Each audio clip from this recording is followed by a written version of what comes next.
Welcome to the 48th meeting of the Civil Rights Council, formerly known as the Fair Employment and Housing Council. The meeting is being called to order. Rachel Langston, Senior Fair Employment and Housing Counsel, will conduct the roll call. Present.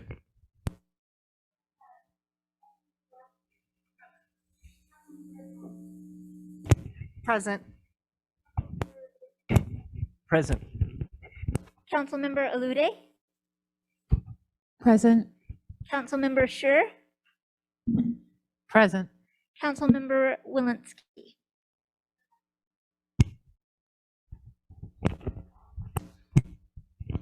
Thank you to those who are joining us today in person for the first time since February 25th, 2020 at the Harris State Building in Oakland. I would also like to thank those who are joining us remotely.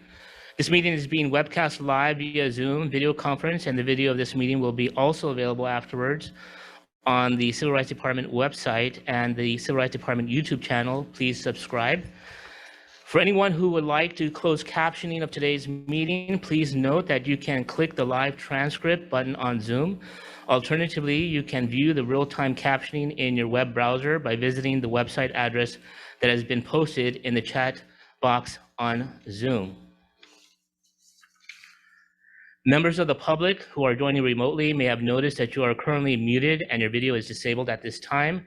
However, please be advised that there will be opportunities for public comment and participation throughout today's meeting as we address each of our agenda items. We have a number of ways for you to provide input and comments.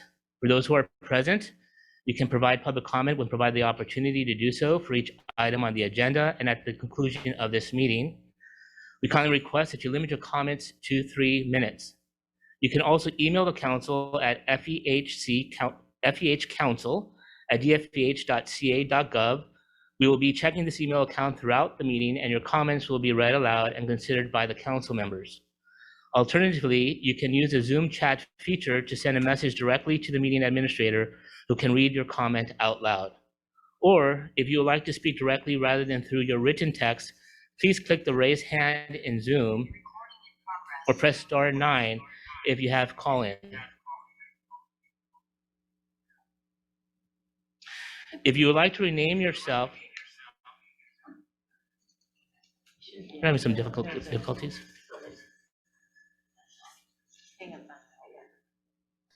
I'm sorry to interrupt. Would it be possible to ask the chair to please slow down some? I'll slow down some. Thank you. Thank you.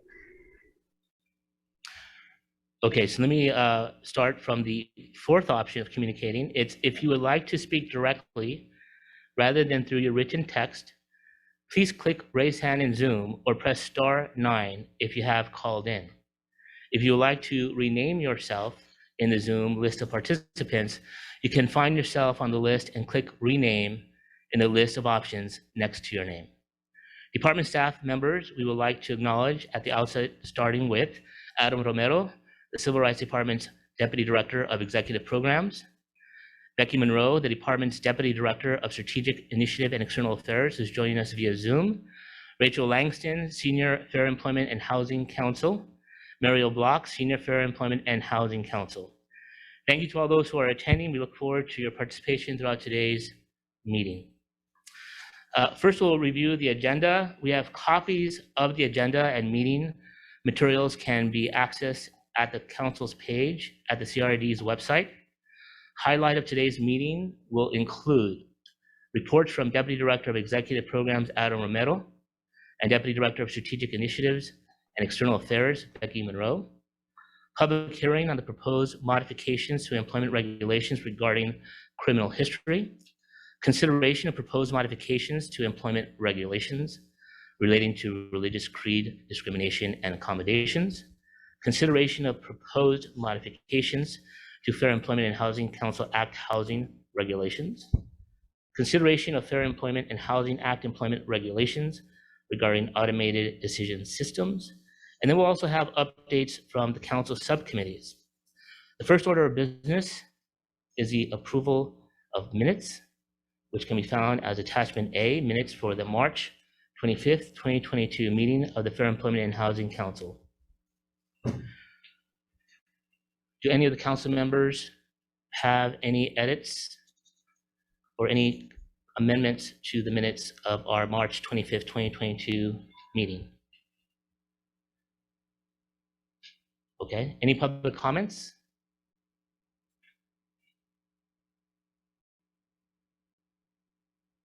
Seeing none. Okay, so can we have a motion to adopt the minutes and second? Okay, roll call, please. Chair Sandoval. Aye.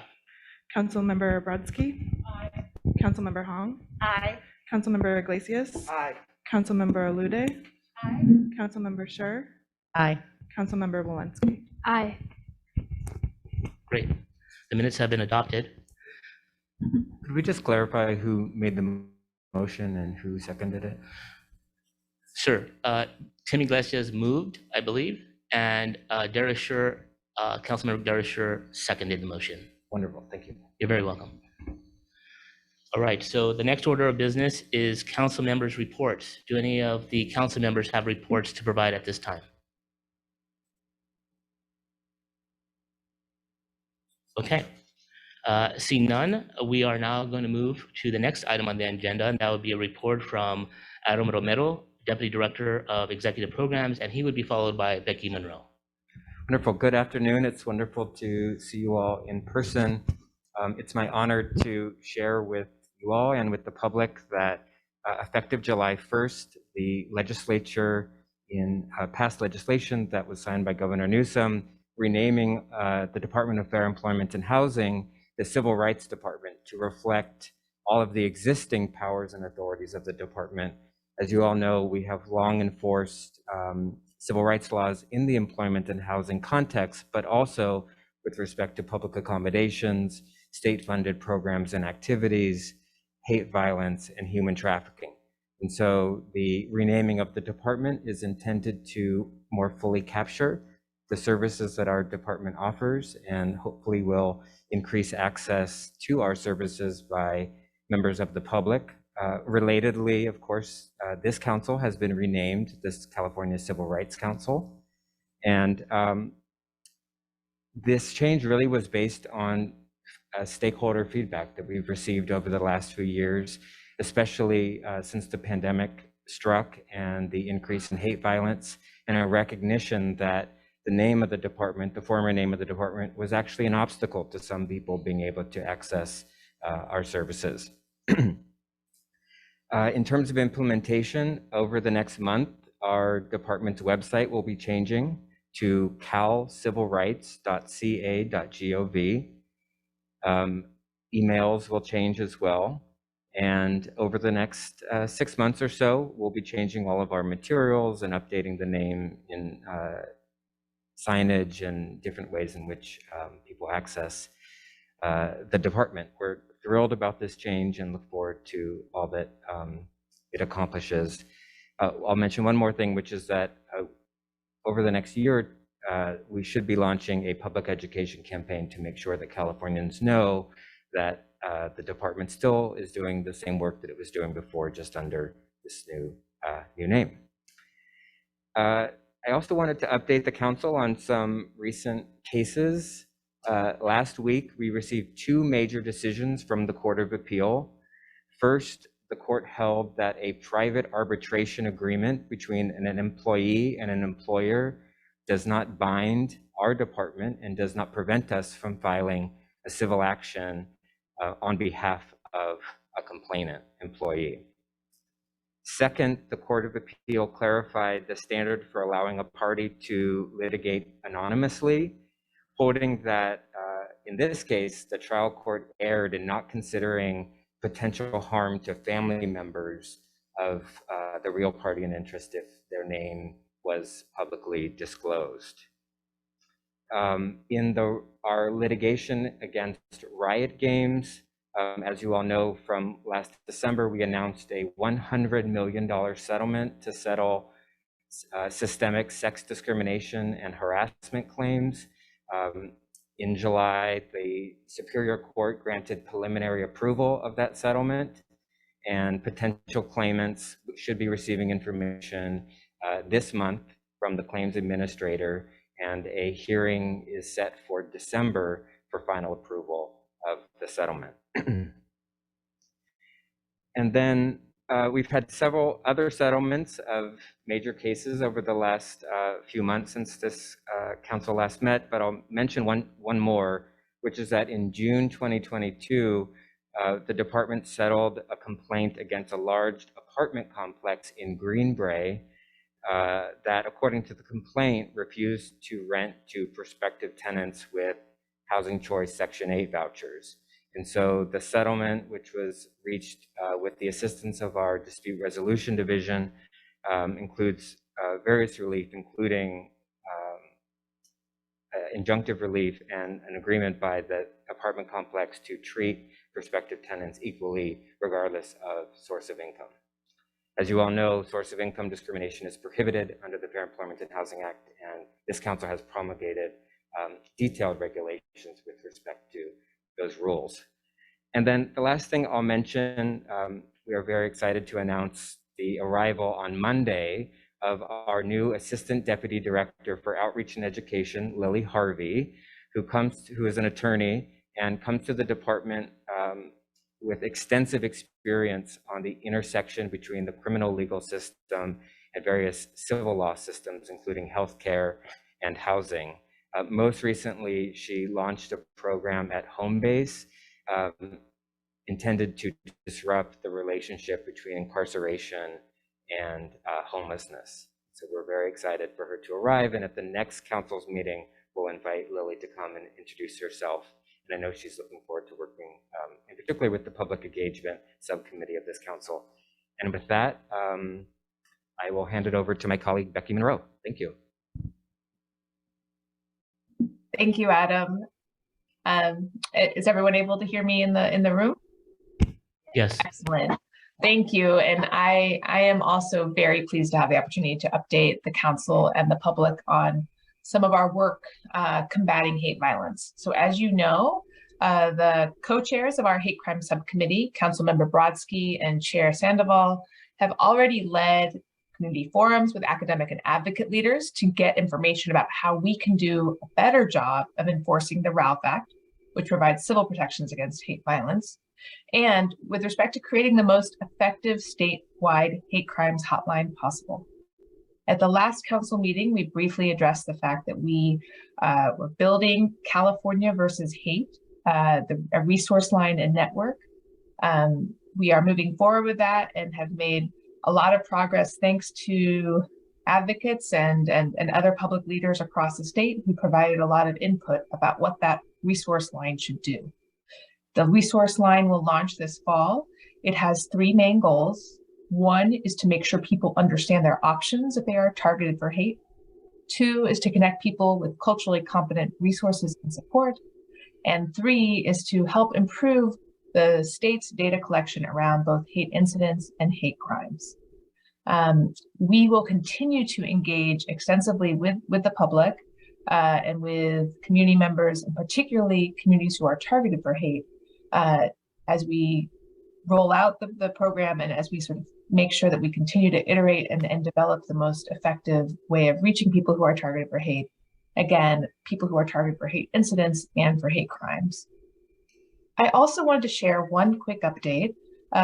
Last year, the legislature passed AB 1126 to establish the Commission on the State of Hate to study hate in California, develop anti-hate resources for law enforcement and others, and to make recommendations for further action. On July 1st, the commission under the new budget was placed in our department, where we can effectively build on our own ongoing work combating hate violence and engaging key stakeholders throughout the process to make sure that California prioritizes the needs of people targeted.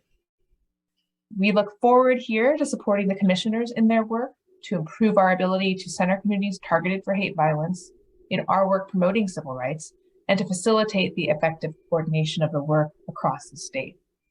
I wanted to note that we were particularly happy to house this commission in our department, both because of our longstanding commitment to addressing hate violence, but also because of the opportunity for the commission to coordinate with the council.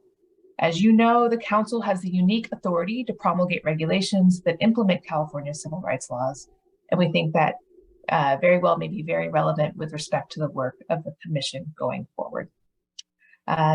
Many thanks, and if anyone has questions, I am happy to answer them. Thank you, Adam. Thank you, Becky. Do any of the council members have questions or comments with regard to these presentations? Okay. Well, Just thank you. great news going forward. Lots of good news. Yeah, Thanks. great news. Thank you, Adam. Thank you, Becky. Appreciate it. Okay, we're going to move to the next item on the agenda, which is a public hearing on the proposed modifications to employment regulations regarding criminal history. So we will now begin our public hearing on the proposed employment regulations regarding criminal history. We are on the record. It is 1:16 p.m. on Wednesday, August 10th, 2022. We are in Oakland at the Harris State Building at 1515 Clay Street. And members of the public, in addition to those who are here in person, can also join this hearing through Zoom. Instructions for joining the hearing remotely are available at the website www.dfeh.ca.gov/FEH-Council. I'm Gabriel Sandoval, Chairperson of the Civil Rights Council, and joining me today are my fellow council members, Julie Walensky, Dale Brodsky, Dara Schur, Adetunji Alude, Tim Iglesias, and Helen Hong. Although we have made initial introductions, I would like to welcome each and every one of you today, again, to this hearing portion of our meeting. The purpose of the hearing is to receive public comment regarding issuance of amendments to the Fair Employment and Housing Act employment regulations regarding criminal history. This rulemaking action clarifies, makes specific, and supplements existing state regulations interpreting the FEHA set forth in Government Code Section 12900 et sec. As relates to employment, the FEHA prohibits harassment and discrimination because of the race, religious creed, color, national origin, ancestry, physical disability, mental disability, medical condition, genetic information, marital status, sex, gender, gender identity, gender expression, age, sexual orientation, and military and veteran status of any person. The Fair Chance Act, which is part of FEHA and set forth in Government Code Section 12952, specifies limitations on employers who seek to consider conviction history information. The proposed regulations are slated to appear in the California Code Regulations, Title II, Section 11017.1. Copies of the proposed amendments to the FEHA regulations and available in the front of the room, and are also reflected in the attachment D to today's meeting materials. The notice and initial statement of reasons are attachments B and C, respectively. The council also has a text of the proposed regulations along with the supporting rulemaking papers on its website at www.dfeh.ca.gov/FEH-Council. We are holding this hearing as part of our formal rulemaking process. The hearing was noticed to the California Regulatory Notice Register on June 17, 2022, emailed to more than 8,000 individual stakeholders that are part of the Civil Rights Council email list, and published on our website. Pursuant to the notice, we are taking testimony on the proposed regulations here today, and we will accept written comments on the proposed regulations until 5 p.m. today, August 10th. You may email written comments to the council at FEH-Council, COUNCIL, at dfeh.ca.gov. You can also mail written comments care of Rachel Langston, Langston, first name Rachael, who is the Senior Fair Employment and Housing Counsel, Civil Rights Department, 2218 Cowson Drive, that's spelled Kausen Drive, number 100, Elk Grove, California, 95758. But mailed comments must be postmarked by today. Alternatively, if you brought a written copy of your comments and you have not and do not plan to submit them separately via via email, you may give a copy to Rachel Langston here today. Please remember that the comments must be emailed, postmarked, or hand delivered by 5 p.m. this afternoon. Anyone who testifies here today or submits written comments will receive a copy of any changes or amendments that are made by the council, as will anyone else who requests a copy. If there are further changes made by the council to the proposed regulations after today, then the public will have a 15-day period within which to make written comment regarding those changes. We will consider each comment made here today, as well as all written comments received or postmarked by today's deadline. The council will respond to each of the comments in its final statement of reasons, which will become part of the council's rulemaking record. This hearing is being recorded today and will be transcribed. The transcription, as well as all written comments received, will be part of the official rulemaking record. Because the hearing is being recorded, it is critical that anyone speaking does so clearly and that only one person speaks at a time. If you are able, please come to the front of the room in order to testify. Otherwise, please raise your hand and a microphone will be brought to you. If you are joining remotely today via Zoom, please raise your hand virtually and you will be asked to unmute to provide your testimony. Please begin by stating and spelling your name and any affiliation you're here representing. Also, if you are commenting on a specific subsection, identify that subsection so that we may refer to it while you're providing your input. We will hear testimony until all those wishing to testify today have had an opportunity to do so. Does anyone have any questions on the ground rules? Hearing no further questions, we're ready to begin. By way of background, employers and other covered entities are explicitly prohibited under the Act and other state laws from inquiring into considering certain enumerated criminal records and information in hiring, promotion, training, discipline, layoff, termination, and other employment decisions.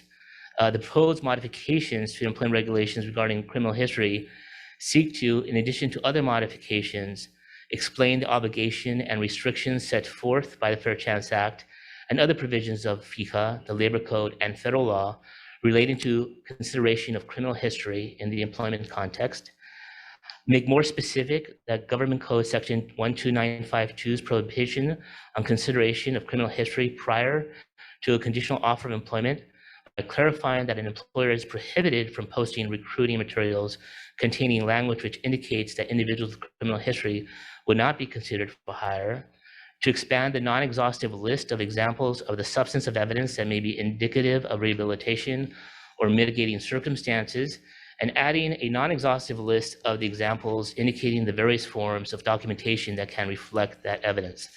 These modifications are based on the view that the inclusion of these examples would have the same value and effect as did their inclusion in the housing regulations. And finally, these modifications will add a new subsection to the regulation to clarify that an employer seeking the Federal Work Opportunity Tax Credit is not exempt from the FICA or this regulation.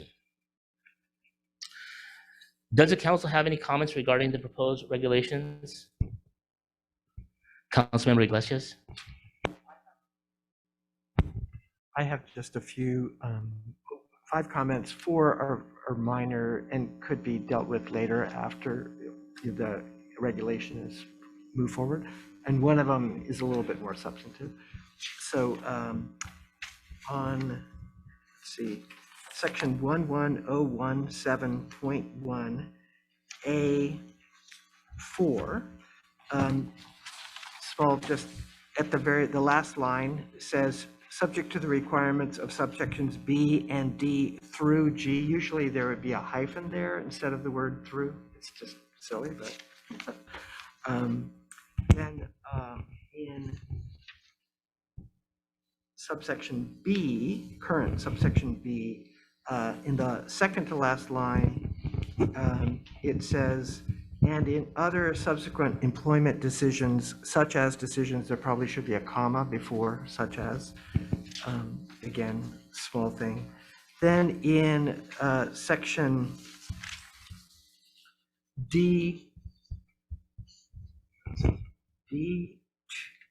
D2 and then capital D, it begins an explanation informing the applicant that currently it says, should the applicant choose to respond.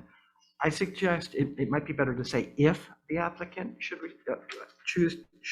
choose if the applicant chooses to respond, because the should is a conditional verb that sort of, so it's a little bit more confusing. I'm confused how we are, too. So it's, well, it would be, so it's in, let's see, under individualized, let's see. So it's section, current section C,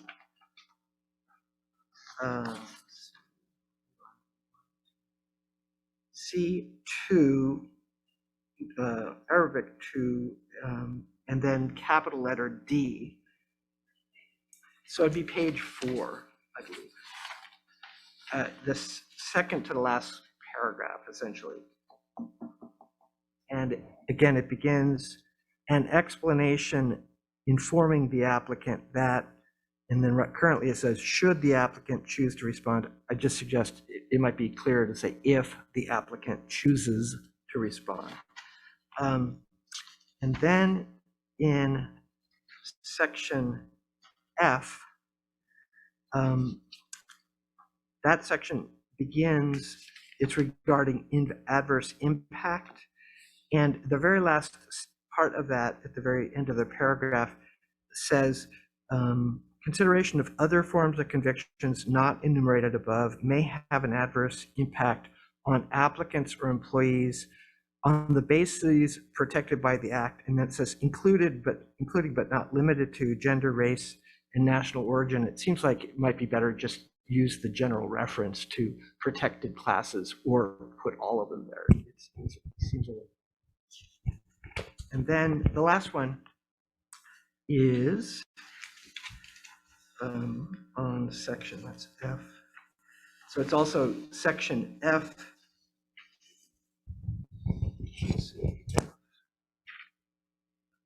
F4,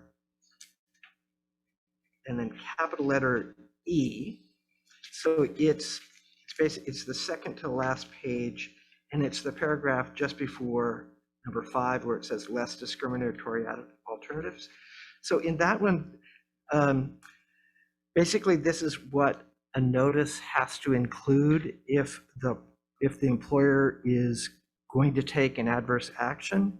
And currently, if you go down to the 5th line, it says the employer must give the impacted individual notice of the disqualifying conviction and a reasonable opportunity to present evidence that the information is factually inaccurate. That's fine, but I think it also should add, or there's evidence of rehabilitation or mitigating circumstances, because that seems to be the other reason why an adverse action couldn't or shouldn't be taken. So in that, so there's the mitigating circumstances discussion or provision is in section 110171, small c, 1 capital D. So it just seems like there should be a parallel. And like I said, I think those could be made afterwards, they don't have to be made now. Thank you, council member. We take notes. We took notes of those suggested changes. Councilmember Scher? Yeah, I had a couple of comments. I think it's generally a good idea to include, references to department materials in the regs, but we don't usually do it because they change much more frequently than the regulations. And even now, for example, the website we give is going to change. So I'm just not sure the best way to manage that if we include them, because it may mean that we need to update the regs every time there's a change in the materials. But on the other hand, I think it's really helpful to people reading the regulations to refer to the materials. So I think it's just something for the committee and the department to think about as they move forward with this, because I think it's a bit of a challenge. Yeah, your comments well taken. It's really helpful, but those things change all the time. Understood. Thank you, council member. And I support Tim's comment, Councilman Iglesias' comments. I did have one other comment, which is on the second to the last page, it's the new text on less discriminatory alternatives, which I support. I just want to note that under the housing regs, it's the burden of the respondent, or in this case, the employer, to show that there are less discriminating alternatives. That's a little bit unusual. I'm not sure that's the usual rule in employment, but just wondered if anybody gave any thought about that burden of proof. Any additional comments?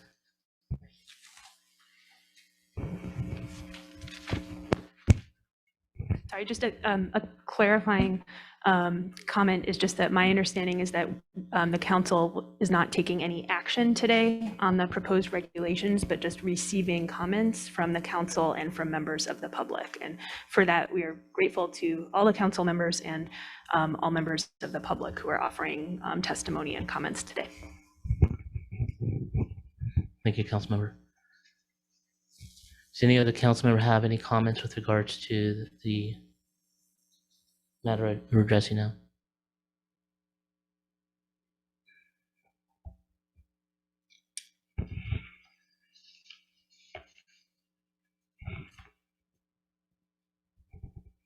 Okay.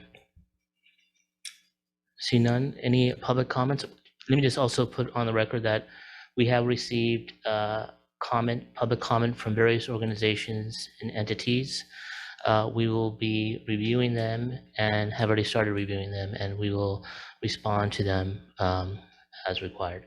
So I want to make mention that we have already received public comment in that form. Chair, would you like to issue a time limit? Yes, we are asking members of the public to provide comments not to exceed 3 minutes. Do we have any public comments? Miss, if you could identify yourself and if you're affiliated with any particular association or organization, and then provide your public comments. Thank you for coming. So I will have to take this off because my glasses fall. Okay. My name is Sandra Johnson, and it's Sandra Johnson, Johnson.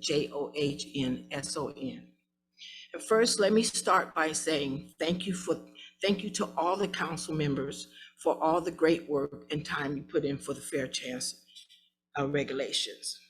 Let me give you a little bit of background about myself. I am from Legal Aid at Work. I am their Fair Chance community organizer, and I'm also formerly incarcerated. And I testified for Bandbox before legislators that was passed in 2018. I also cycled in and out of prison for about 15 years before that. I finally got sick and tired of going back and forth to prison, hurting myself and my children. So I came home to a drug program, which I had to advocate for just to get help with my addiction. That's when the true struggle started for me. Finally, finding a job, and I got past finding a job and getting past that box with that question, if you've ever been convicted of a felony. If you don't know, let me tell you, it is very hard to find job and find work and get started. Let me tell you, everything starts with a job. For me, coming home from incarceration and wanting to get my life back together, needing a job to care for my children, to pay my rent, and just to live a normal life. The reason that the Fair Chance law is important to me, like I said earlier, it is a second chance to begin. Like I said earlier, that a second chance begins with employment. I swear I must have filled out 60 applications before getting a job. That was such a stressful time because I am trying to do the right thing. And because of my past history, I was having such a hard time getting a job. Then once I finally found a job, driving for a transportation company, taking clients to and from dialysis, I worked there for 6 years, and I was a great employer. I was gonna say stellar, but I was. Okay. Then a new company came in and fired me because of my criminal history when I was working, showing up, doing an excellent job for 6 years, and my job had nothing to do with my past record. I feel that since I had already done my time, and now I deserve a fair chance to live and have a new start to a better life. Now I ask you council members to help make this law stronger for people that have done their sentence and is trying to navigate back into their community as a law-abiding, tax-paying community member, and we should have a fair chance to employment. As I previously shared with you, I shared my story with legislation when I passed the Fair Chance Act. Many of the legal aid at work comments seek to ensure that the regulations is implementing the act are consistent with the intent that the legislation that the legislators passed, who passed the law, with my story as evidence of what the problem was. I'd like to highlight a few comments we are proposing for the council's consideration. We ask that the council consider adapting language that clarifies the direct and adverse relationship. Standard including language that ensures that employers cannot make generalized, unsupported determinations like the transportation company did me in my case. Language establishing a rebuttal presumption where the applicant has received an occupational license or similar benefits, rights, or privilege would affect the act's purpose.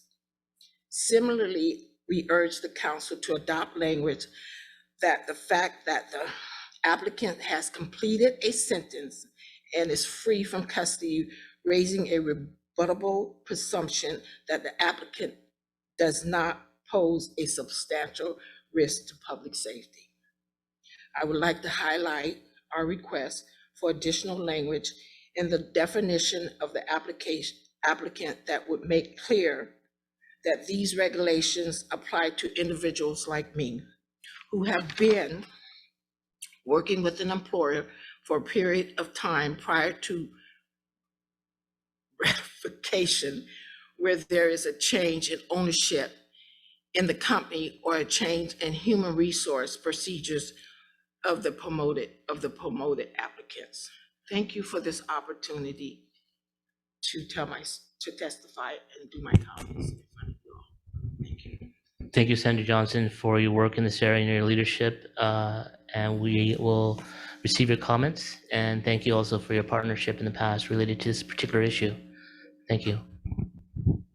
Any other public comments? Can you please state your name as well as the organization you're affiliated with, if you are? Thank you. I'm Molly Lau. I'm a Skadden Fellow with Legal Aid at Work, also working with Sandra. And we commend the council for all of the important work you've done clarifying and making substantive modifications to the Fair Chance Act regulations. And I hope to provide a few more points along with the written comment that we've mailed to you as well. So first, we are encouraged by the council's addition of mitigating or rehabilitative evidence in subsections C2D1 and 2. However, we are concerned that employers may require applicants to submit such evidence. Even now, some employers are requiring applicant disclosure of police reports that contain inaccurate or off-limits information and using an applicant's failure to disclose as a justification for job revocation. Therefore, we propose language making clear the evidence of rehabilitation, mitigating circumstances such as survivor or disability status and comparable statuses, or other documentary evidence such as police reports is optional and may only be voluntarily provided by the applicant. Second, the council should consider adopting language about the positive relationship that has been found between hiring persons with arrest and conviction records and the success of a business in the regulations introduction, and also either subsection C1 or C3. Specifically, the language should indicate that employers must consider the positive benefits of hiring persons with arrest and conviction records, such as increased retention and employee morale and subsequent decreased hiring costs, which are countervailing considerations in the direct and adverse relationship test. Third, the council should presume that there is no direct and adverse relationship where a licensing, regulatory, or government entity has determined that an individual may perform the job. For example, a person who has received a bar license to practice law necessarily passed the moral character determination and had their criminal history reviewed. When this person applies for an attorney position, there is a rebuttal presumption that their narrower conviction history is not directly and adversely related to the job duties. This change would clarify the direct and adverse test standard in subsection C1A, as well as serve to reconcile the various occupational licensing laws with the criminal history regulations. Fourth, we propose that the council consider adopting language making clear that claims under the Act are subject to the same procedures for enforcement as the rest of the California FEHA, and that all relief available under the FEHA is available under the Act. This clarification stems from the fact that, despite the Fair Chance Act's separate name, the Act was enacted as part of the FEHA. Therefore, we believe that the regulations implementing the Act should cross-reference the FEHA's relevant sections, such as how applicants and employees have a private right of action and can request a right to sue letter immediately. Finally, as demonstrated by the department's independent enforcement efforts, employers continue to ask questions about conviction history on the application itself or during interviews. To stop applicants from later being penalized for an employer's violation of the law, we propose adding language that will insulate applicants who omit or disclose their criminal history during the application process. We propose adding clarifying language in subsection A3 that employers may not revoke a job offer based on an applicant's disclosures, non-disclosures, or denials of convictions that the employer later discovers through a background check or other means that reveal convictions or other criminal history information that are not lawfully reported. Thank you for your consideration. Thank you for your public comment.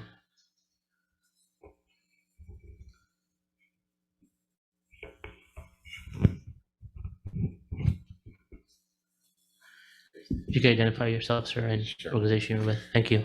Good afternoon. My name is Noah Lebowitz. It's Noah Lebowitz. I am a sole practitioner in Berkeley, California. I am here today in my capacity as the chair of the California Employment Lawyers Association, Fair Employment and Housing Council. Well, I guess we're going to have to change our name now, Regulations Committee. First of all, thank you all for the work on these new revisions or modifications to these regulations. It seems like it was just yesterday that we were working on the original rulemaking package, but I realized I went back, it was 2016, which seems like much longer ago than it really was. In any event, fresh eyes and fresh organization on it is remarkable. That it's actually, we went through all that process and the whole thing can be reorganized in a much better way, and we appreciate that and certainly agree with the structural modifications that are being suggested here, that they do add clarity and enhance the stakeholders' ability to comply. And also a word of thanks, our suggestion a few meetings ago, or request that there be in the initial statement of reasons a chart or some way discussing and laying out which of the revisions are substantive and which are non-substantive, so we could really understand and drill down on the ones that are substantive. And that was included in the initial statement of reasons, and it was very helpful, so thank you for that. We submitted a letter today. I presume it's been received. It's not all that extensive. There's a couple of discrete suggestions for further modifications. The simple one, the straightforward one, is in the newly suggested non-exhaustive lists in subsections I and double I, or however you want to refer to them, just to add an inclusion to a reference that,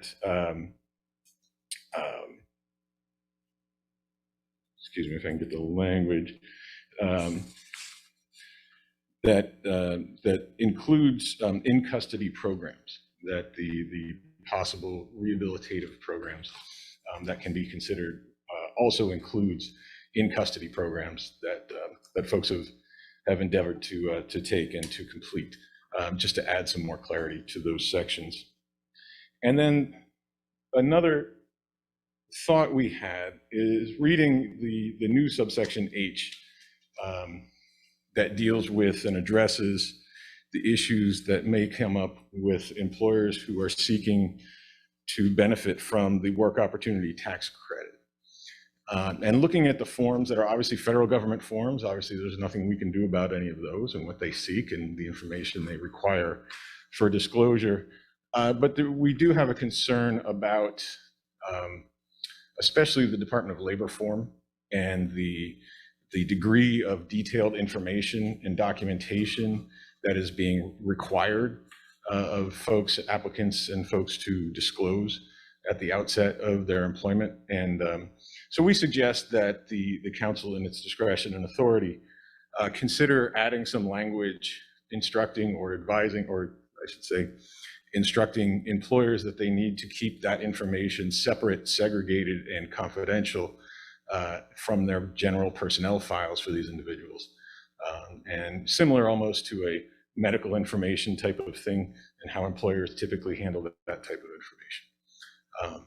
So with that, that's our submissions for today. Thank you again for your time. Thank you, Mr. Boots.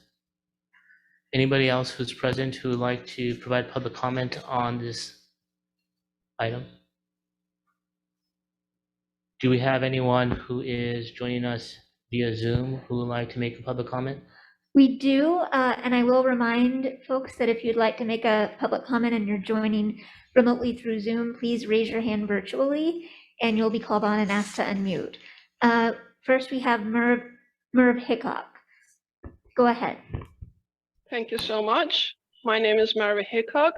I have 20 years of human resource experience as a senior leader. I'm also the founder of AIethicist.org, and I provide I'm a lecturer at data science ethics. My concern is twofold as it relates to the current amendments and my work. I should emphasize that it focuses on algorithmic systems, bias, and social justice, especially as they relate to employment decisions. In its current form, the wording of the amendments, and especially Article 2A of the code, suggests that employers are prohibited from inquiring into considering information related to criminal history of an applicant. However, it is well evidenced and widely known that an employer who might be conducting a web search on an employee or a candidate does not need to specify criminal history to be able to access that information. If an employer just puts the name of a candidate in the web search, they will be accessing all sorts of information, including criminal history and or other protected categories such as disability, sexual preference, etc., who they should not have access to before an offer is made. My second concern is, again, with some employer practices, there are a number of social media background check vendors who do this search and inquiries on behalf of the employers. So an employer can use such a vendor who can access this information, provide a report or a reporting or a score to the employer without the employer themselves actually or directly inquiring this. So you can consider this like a backdoor. So these two concerns, like I said, it doesn't have to be specifically criminal history search. It will pop up. This is well evidenced in academic and practical research. And employers, if no safeguards in the legislation, can go around this legislation and use vendors to access the same information. Thank you. Thank you for your public comment. Next, we have Beth Avery from NELP. Go ahead, Ms. Avery. Hi, thank you so much. Hopefully you can hear me now. Yes. My name is Beth Avery. I'm a senior staff attorney at the National Employment Law Project. You've heard from me before on past versions of these regulations, and NELP was involved in passing the Fair Chance Act. So I'm calling in today to first commend the council for working to improve these regulations and make them clearer and reordered and a better tool for employers, advocates, and people with records. But I'd also like to suggest a few places where I think some additional clarifications could be helpful. And I should say I pretty much echo what the folks at Legal Aid at Work have already said, but so I'm just going to be pointing out a few points of import. So one thing that I think sometimes happens is that when an employer asks about a criminal history before a conditional offer, the job applicant is left between a rock and a hard place on how they respond. They can cite their rights under the Fair Chance Act. If they do that, the employer is going to probably infer that they have a record and discredit them in that way. They can admit to having a record, and then they basically forfeit their rights under the Fair Chance Act, or they can deny having a record. But if they deny having a record, they can later be penalized for dishonesty. And I think that the proposed regulations take steps toward that to address that, but I think it should be more explicit that applicants are able, cannot be penalized for denying having a record when they're asked improperly. I'd also say that it's often unclear to job applicants if they're being asked in an interview, whether they're being asked in violation of the law or if it's pursuant to a legal exception under the law, given that the law allows for employers to ask if any other state, local, or federal law allows for a background check. And that can be difficult for a job applicant to know. And it's kind of lopsided information that the employer should have ahead of time if they're asking those questions.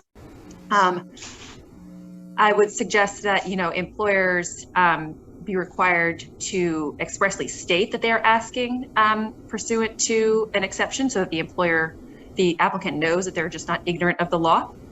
Even better would be to require them to cite the legal authority under which they're asking about the applicant's record.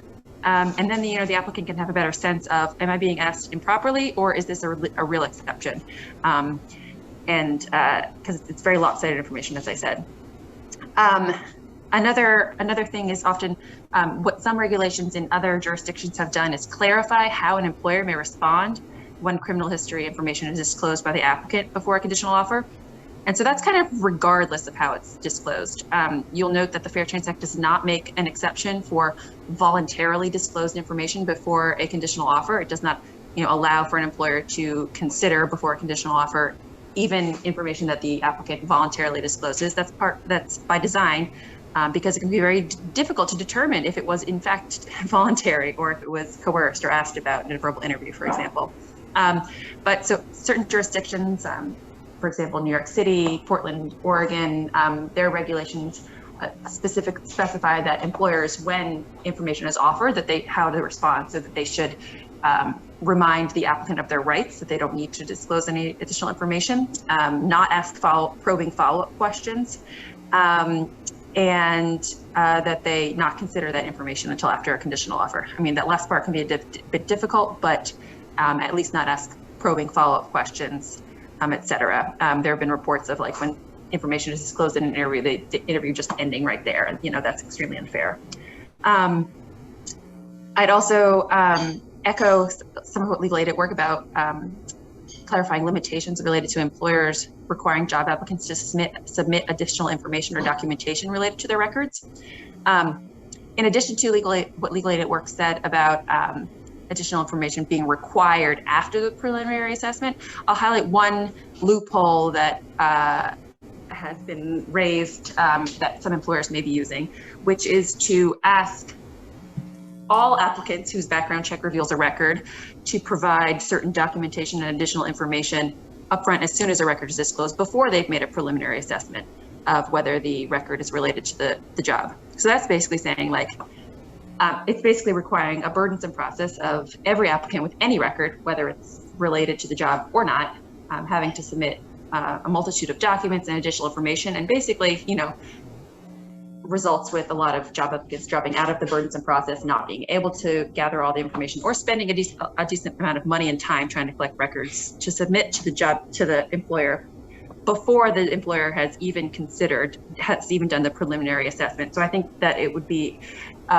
prudent for the regulations to expressly close that loophole and say that employers are not allowed to, demand additional records and information before the preliminary assessment, in addition to clarifying that they can't do it after. I'm just the last couple things I'll highlight is that one aspect of hiring people with records that my organization has become especially concerned with is, job quality. And one thing that, can happen is that when someone with a record is hired, they can, be threatened with termination related to their record, or get given worse hours, penalized in ways like that.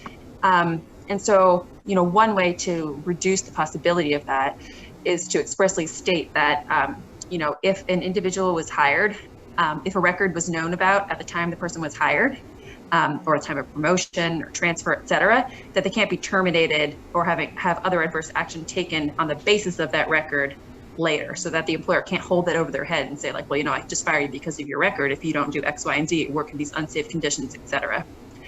I'd also highlight that I believe SB 807 from last year, 2021, clarified for DFEH that all documents must be retained or personnel documents must be retained for at least 4 years.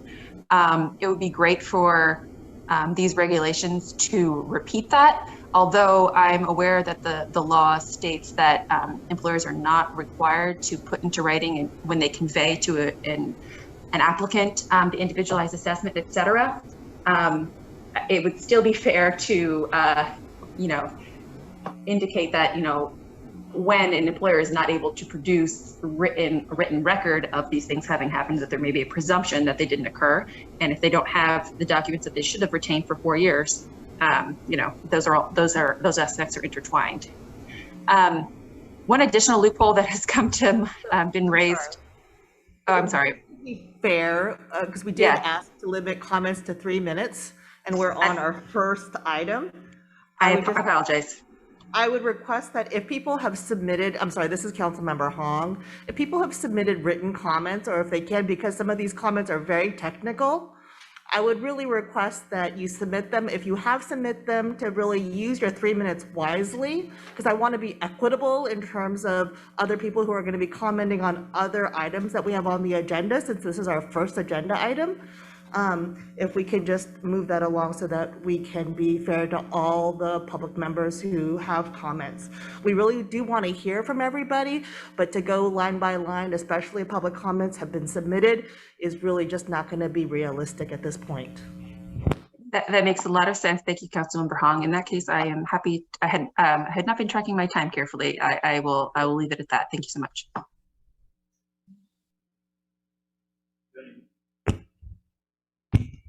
Do we have any more public comments? Just a moment.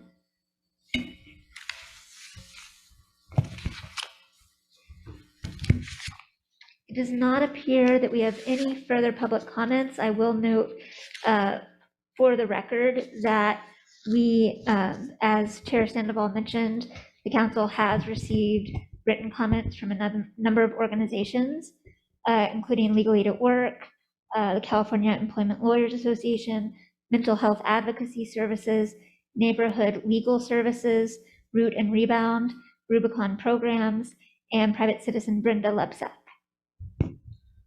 And those will be considered by the council. Thank you. Being that there's no other public comments, we would like to remind those members of the public, those who are here, as well as those who are joining us remotely, that we will accept written comments until 5 p.m. today, and we will respond to those comments as we move forward with this rulemaking process.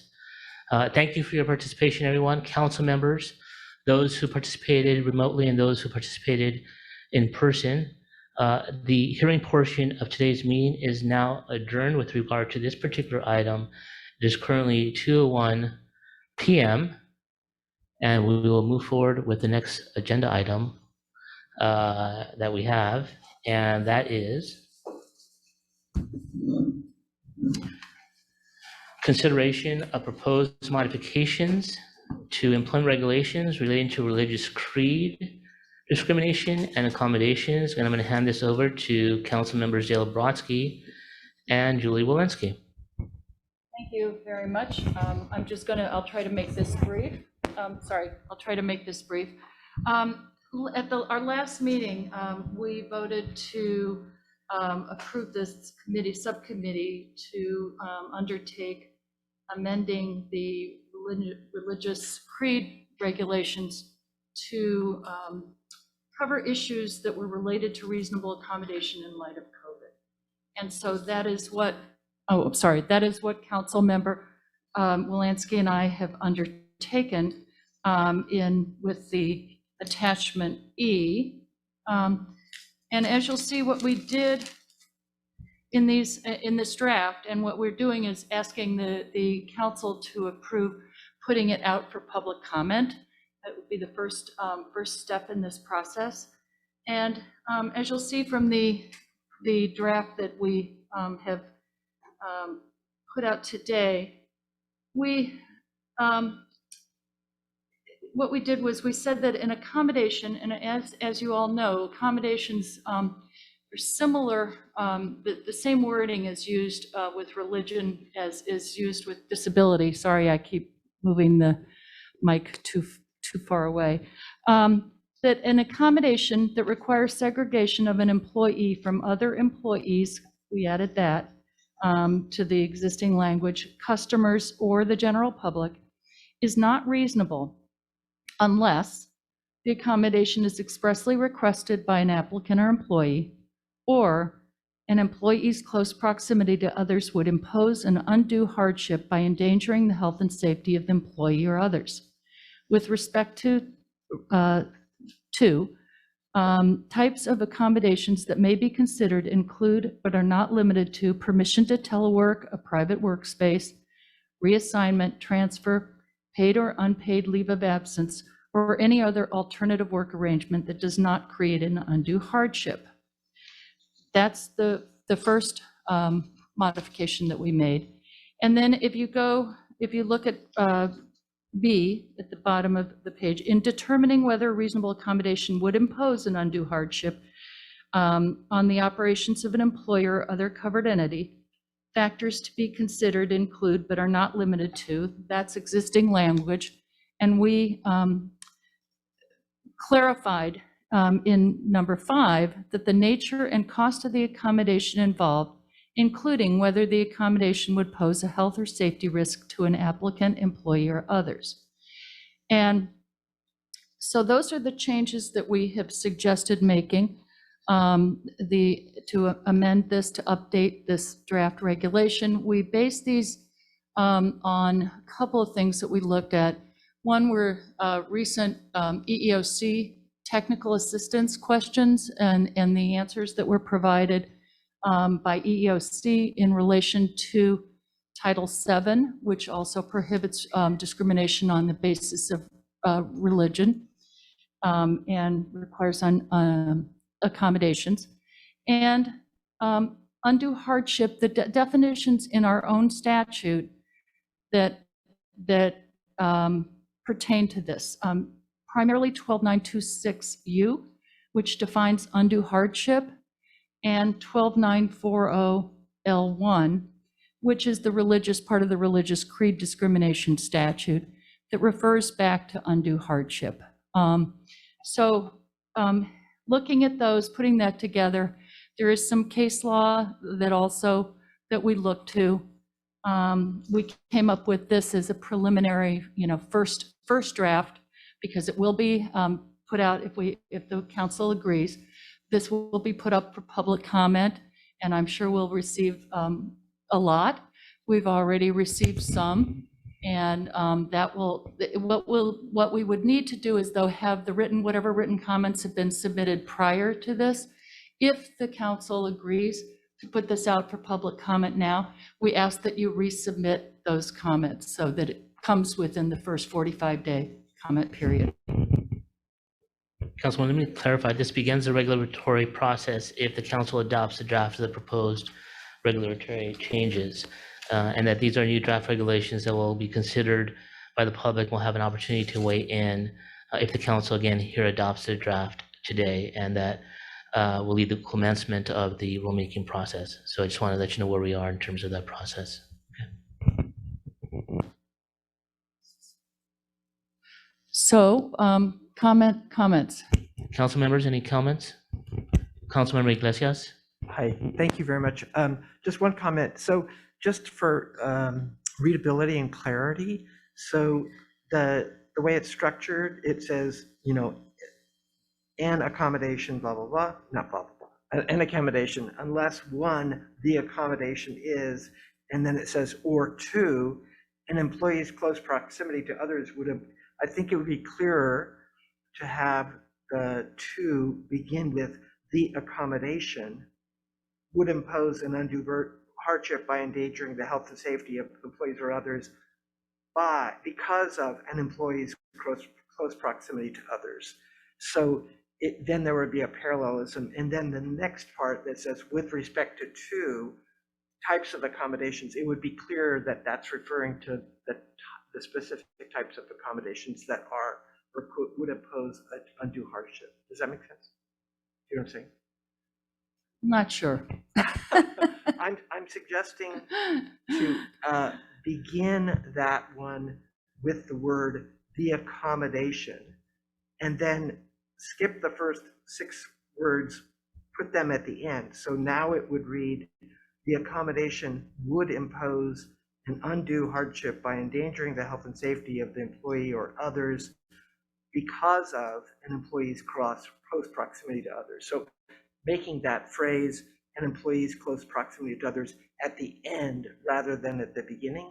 And that, I think, would make it clearer with the next part that says with respect to two types of accommodations that would be included. So it's just, I think it's just for clarity. Thanks. Yeah, I have a similar comment, and as we go on, that's wordsmithing that way. So we can take a look at it and see whether grammatically and syntactically it makes sense. Councilman Schur. Thanks for tackling this. I think this is a really tough issue. I'm uncomfortable with including the employee in terms of endangering the health and safety of the employee. The employee wants to come back. The employee is the person who's best suited to determine if there's any risk to them. Really, when we talk about undue burden, we usually talk about undue burden to the employer. Certainly in the housing regs, undue health and safety is only considered in terms of other individuals and not the individual with the disability. I don't see any reason. I think it's really penalizing someone who requests an accommodation and feels comfortable with it to insist that the employer can second guess their health judgment. So I'm really uncomfortable with including the employee there. Do you have a suggestion on how to reword that? Well, I'm struggling a little bit with, normally hardship is hardship to the employer. And we've really expanded that here to hardship to anybody else. But I mean, my preference would be hardship to the health and safety of the employer or maybe other employees, but I don't know. But you don't need to use it shouldn't be the health of the employee that matters, because the employee is best suited to make that judgment for themselves. Well, the undue hardship, though, as defined, is in the statute and in our regulations elsewhere, is defined as the undue hardship to the employer. So it's not this is not intended to change that. But it is, then maybe it's undue hardship to maybe we just say undue hardship to the employer, but at best, that would be what I'd prefer, and then the employer can determine whether that includes putting other employees. How about it said it would impose an undue hardship on the employer by? Not if we include the employee in the analysis. If you're talking about other employees, other than the person making the request, maybe. I still think it goes too far, actually, but certainly not including the employee. That's just not the right balancing of interests from my perspective.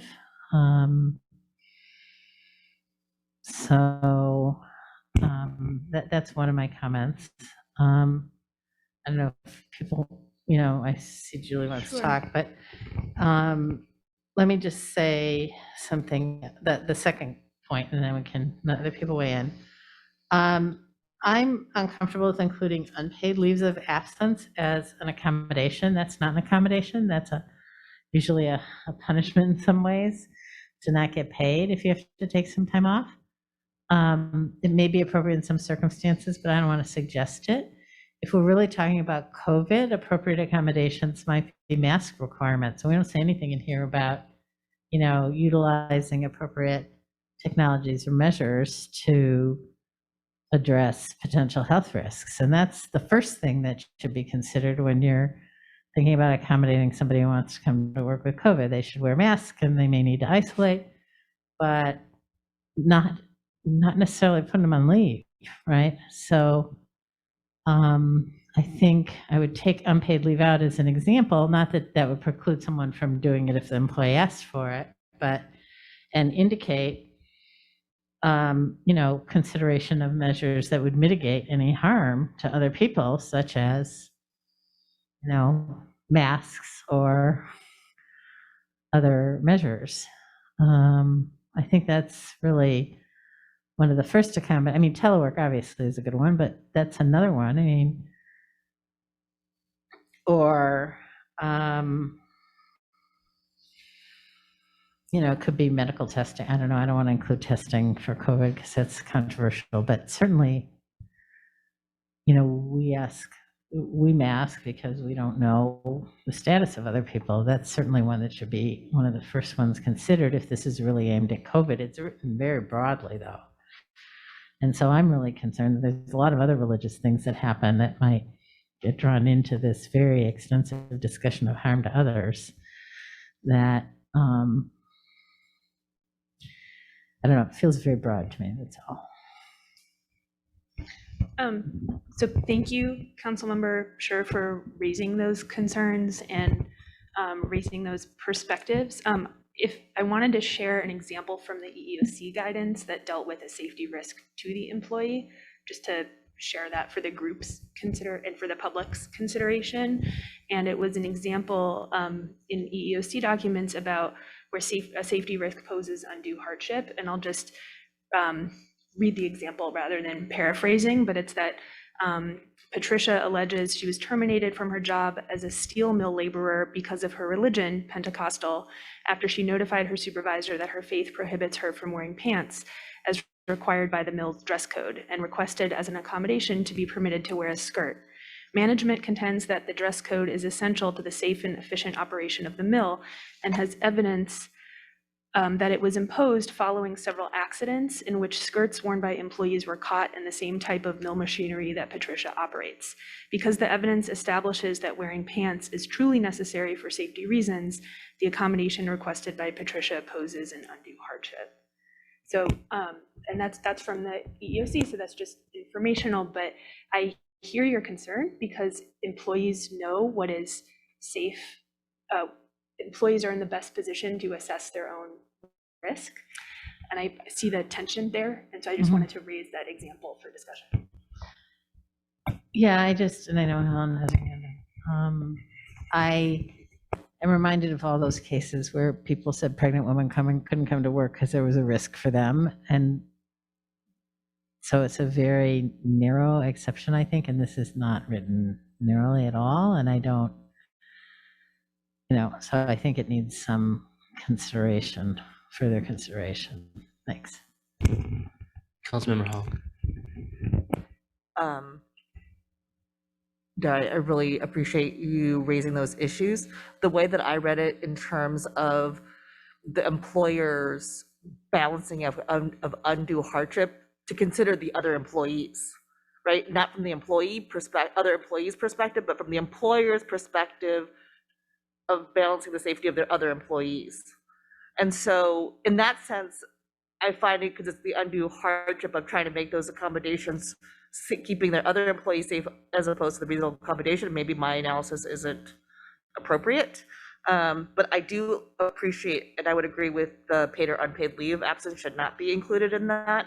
But also what other mitigating factors are reasonable should also be included. So I really do support those suggestions. If we do decide to leave in some danger to other employees, it should say other employees and not the person themselves. I think that's it. I don't read it that way, right? So, which I'm still a little uncomfortable with that, but that at least would be clearer, which to accomplish what you're suggesting, Councilmember Hahn. Thanks. Any of the council members like to provide feedback? Okay. Do we have any members of the public who would like to provide comment? Yes, thank you very much. Thank you for joining us again. Thank you. Again, Noah Lebowitz on behalf of the California Employment Lawyers Association. So we're actually quite concerned with this proposal as a whole, and I'll explain why. I'll start with our conclusion. Our conclusion is that we recommend that the council not adopt this proposed modification at this time. Instead, the council in working with the department ought to write a letter to the legislature asking them to approach this issue in the first instance as a potential amendment to the appropriate section of 12940. And I'll explain why.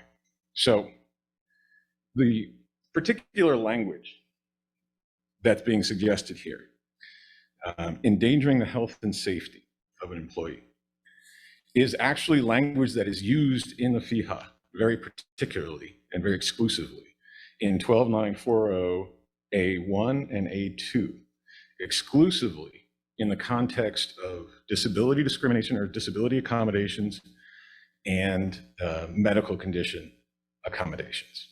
There is no language about health and safety in section F1, or excuse me, L1, I guess is what it is these days, or in subsection L, that deals with religious accommodations. Rather, the only language that is referenced directly in the statute is undue hardship. And there's a particular cross-reference in the statute to the definition section that was discussed earlier, 12926U. Now, 12926U is a detailed definition that sets out all of the factors that make up an undue hardship. Health and safety is not one of them. Then we go to the regulations under disability. And section 11065, excuse me, difficult with the math. Subsection R, again, defining undue hardship, very detailed definition, no reference to health and safety. Rather, what we do have in the regulations is under 11067, which is part of the disability discrimination regulations that deals with defenses. And one of those defenses, in particular, is health and safety of others. And there is an entire set of factors, very detailed, very specific, that describe how an employer can meet their defense of, excuse me, that a particular accommodation would put at risk the health and safety of others. So all of that is already in the statute, it's already in the regulations, but it has nothing to do with religion or religious accommodations. So adding this language in the regulations, we believe, exceeds the authority of this council. Not only that,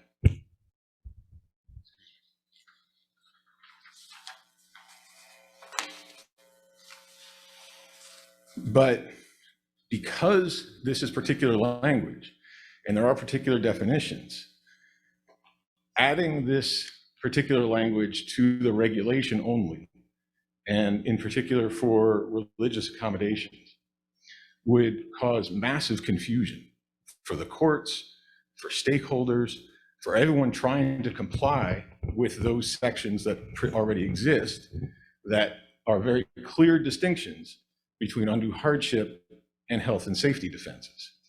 And so, because by my reading of the proposed modification, those factors that are in 11067 are not incorporated into this modification.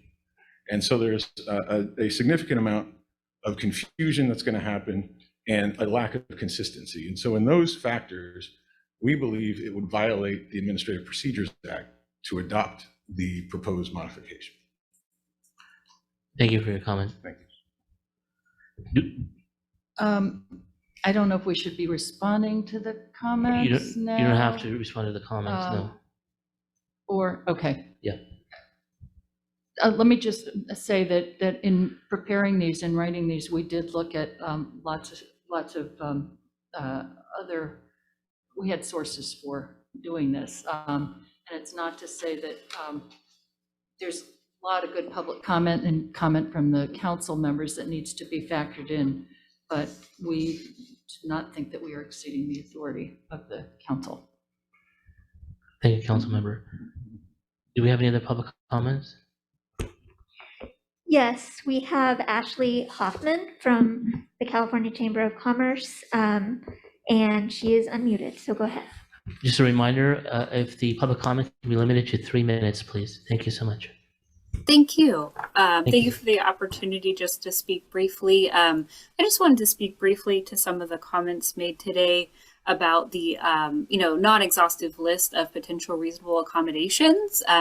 While I understand some folks, may not want to include unpaid leave, I do think it's important that if we are going to list out some examples of accommodations that there is a thorough list, and we don't want employers to think, by not seeing that on that list, that that's not an option.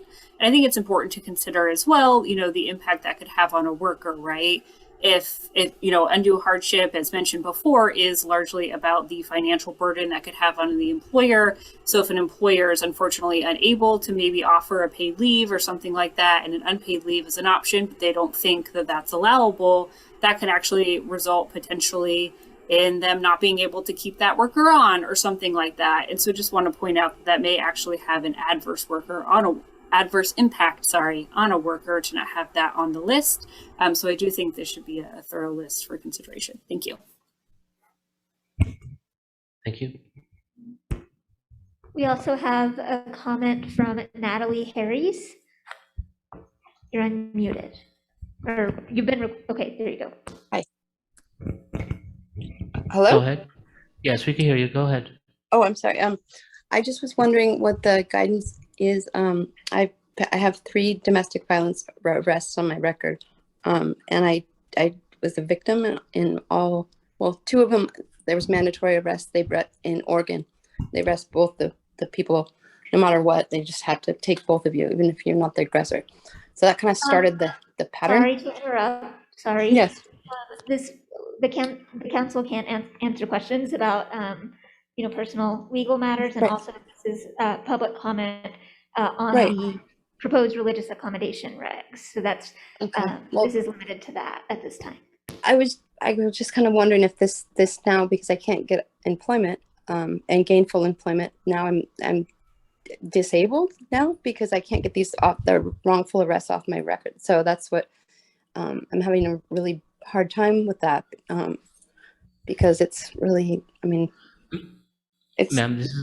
Ma'am, sorry to interrupt, but this is a public comment related specifically to this particular agenda item. There will be another opportunity for public comments, but also if there's a particular matter that you need to be addressed, we cannot provide legal advice or any types of matters as a council. But if there are some concerns you are raising connected to the Fair Chance Act and how you believe you may be experiencing discrimination, there's a complaint process that the Civil Rights Division has. Okay. Thank you. Ma'am. Thanks for understanding. No problem.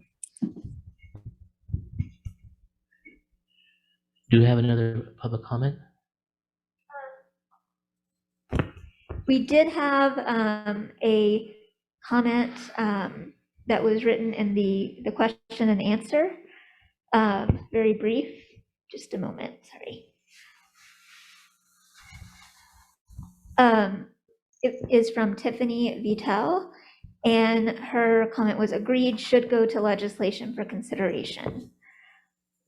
We also did receive a letter which was circulated to the subcommittee and it, to the council as a whole, actually, from the Church State Council.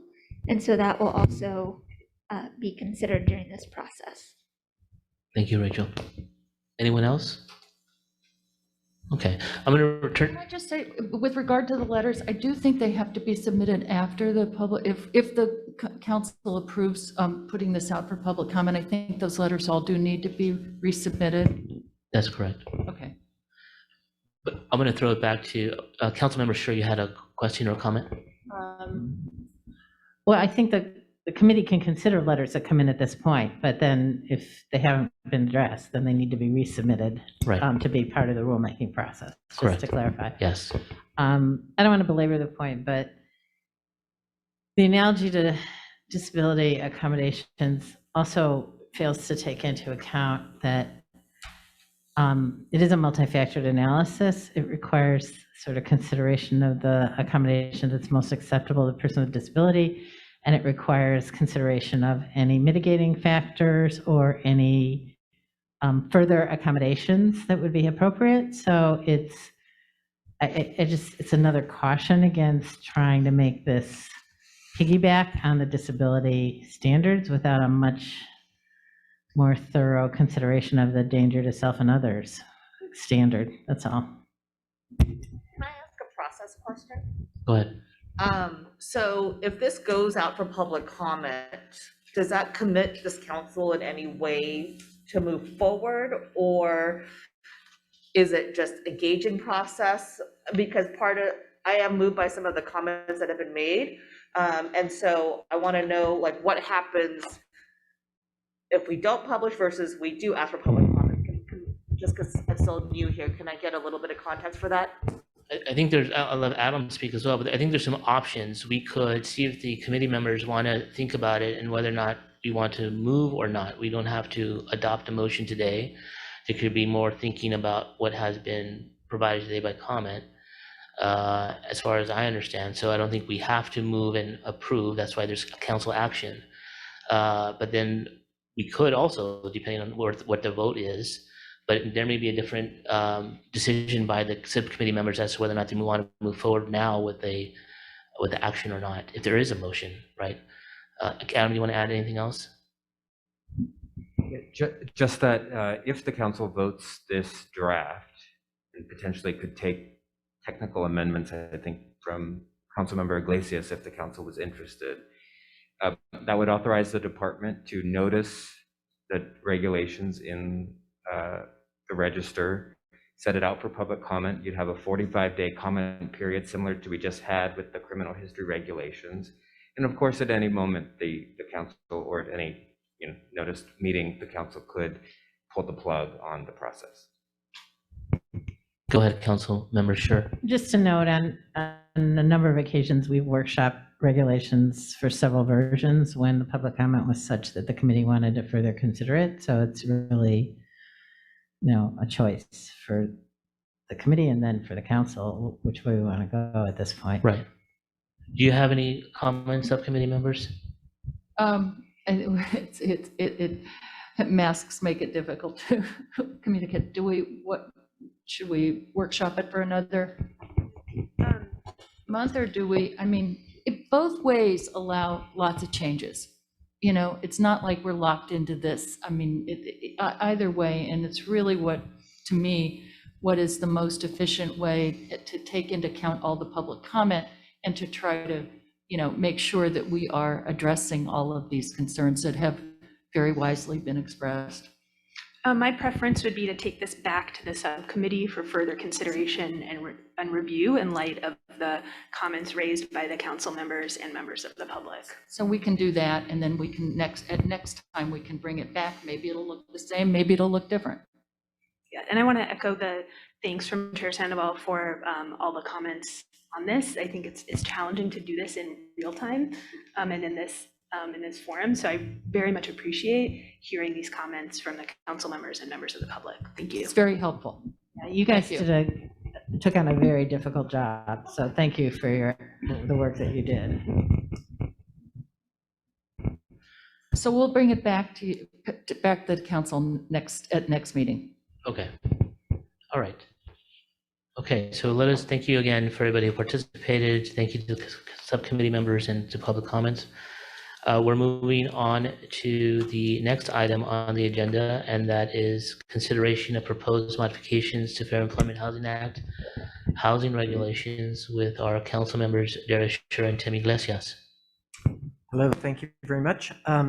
So today, Councilmember Sher and I are introducing the proposed regulations with the request that the council consider moving them into rulemaking. First, I want to thank my fellow council member Dara Sher and DFEH staff for their really important help in developing these proposed regulations, particularly Muriel Block and Adam Romero. Second, just as a reminder, this is the work of the subcommittee. The task was to consider proposing some cleanup regulations to the first two sets of housing regulations that have been adopted over the last couple of years. With one major exception, which I'll discuss in a moment, the proposed revisions are offered to provide more clarity to the regulations, to more completely lay out what a regulation means, and or to conform to existing law. Several proposed revisions are to definitions to clarify them and or make them more complete. For example, the definition of adverse action, housing accommodations, owner, facially discriminatory policy, and direct evidence. Other changes add additional examples. So for example, to lawful verifiable income and source of income and adverse action in the context of source of income discrimination in the rental context. And some of them add additional phrases. For example, applicant for tenancy in the source of income discrimination section. In the disability section, we propose to add some clarifications to the restoration requirements and to revise an example to make it clearer. The exception to these other, the way what we're proposing is that we have added a completely new section, which is section 12144, with regard to source of income discrimination in housing other than rental housing.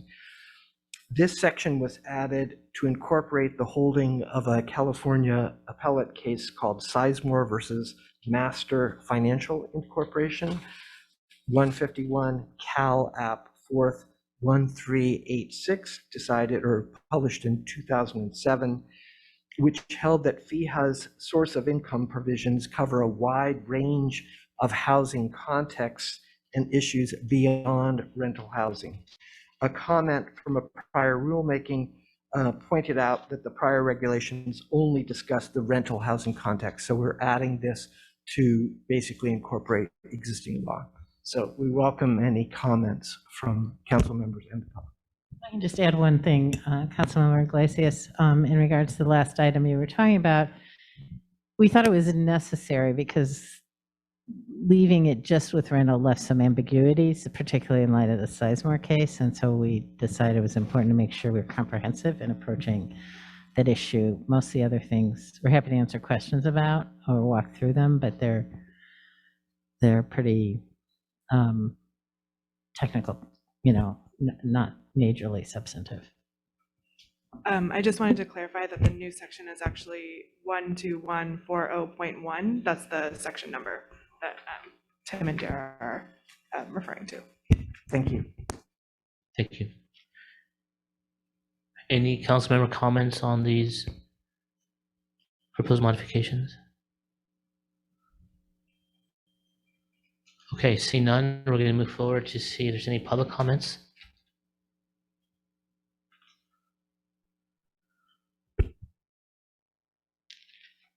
We do have a public comment remotely from Kareem Jissi. Go Okay. ahead.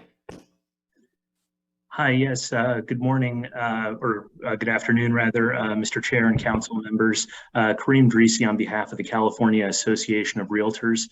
Thank you so much for providing me with a few moments to speak. I really appreciate it. CAR does anticipate providing written comment at the appropriate time, but just wanted to respectfully weigh in verbally and flag a possible concern of ours, and that is under subdivision A, paragraph 7. It's the addition of the example in the list of enumerated examples of adverse action under the source of income discrimination section 12.141. And our concern with the addition of this proposed language is that unlike a few of the other currently listed enumerated examples that perhaps could be considered per se discriminatory, this particular example is currently drafted. The qualification is not contained in the rule, and so we're concerned that this could perhaps cause confusion in the marketplace.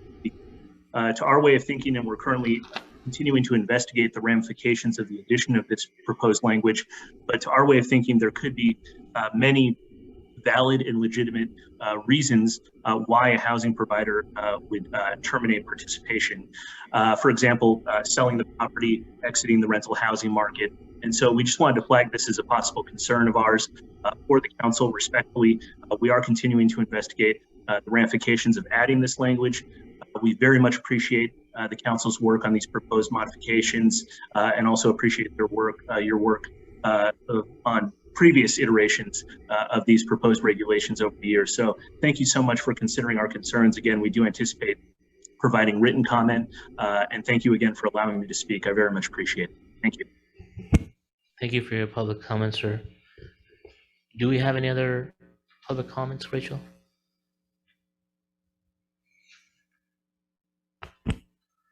No? No, it doesn't appear that we have any further public. Okay, thank you. Okay, so do we have a motion? Can I just make one non-substantive suggestion that we change, that we could, and then we can vote on it? In recognition of the new change in the Department of Fair Employment and Housing, we might as well change in J, department means the Department of Civil Rights, as long as it's a non-substantive change, but as long as we're voting on this and putting it out for public comment, we might as well. It's a friendly amendment. Thank you. Anything else?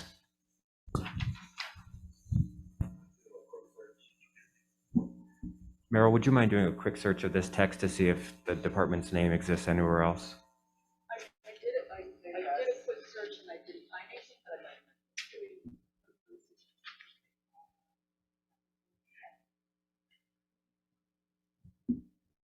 So just as a quick response, there is some consideration by the department of just doing a change without regulatory effect to replace all the name all at once throughout the regulations, so we don't have to do it piecemeal. So we might be able to just do it that way instead of having to worry about that in the current rulemaking packages. Yeah, we could do both, right? Either way, Clean yeah, it up as we go sure. forward and clean Okay. That's good to know. Thank you, Rich.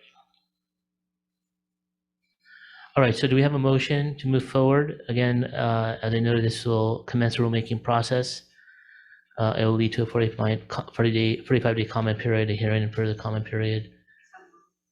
Okay, we have, go ahead. Sorry, I just want to clarify whether the council's voting on a version that changes the name of the department to the Civil Rights Department, or is deciding to omit that at this time. So whoever moves can make that amendment. So I would like to solicit a motion to adopt the proposed regulations as modified with a friendly amendment and authorize the department to prepare a rulemaking package and notice a regulation for public comment. So moved. Do we have a second? Okay, roll call, please. Chair Sandoval, Aye. Councilmember Brodsky, Councilmember Iglesias, Aye. Councilmember Walensky, Aye. Councilmember Hong, Aye. Councilmember Stir, Aye. Councilmember Alude. Aye. Great. Thank you. So we're moving on to the next item, and this is consideration of Fair Employment and Housing Act employment regulations regarding automated decision systems. I'll turn this over to council members Tim Iglesias and Helen Hong. Thank you very much. So today, Councilmember Hong and I are introducing the proposed regulations with the request that the council move them into rulemaking. First, again, I want to thank Councilmember Hong and also DFEH staff for their really helpful assistance in developing this proposed regulation, especially Rachel and Adam.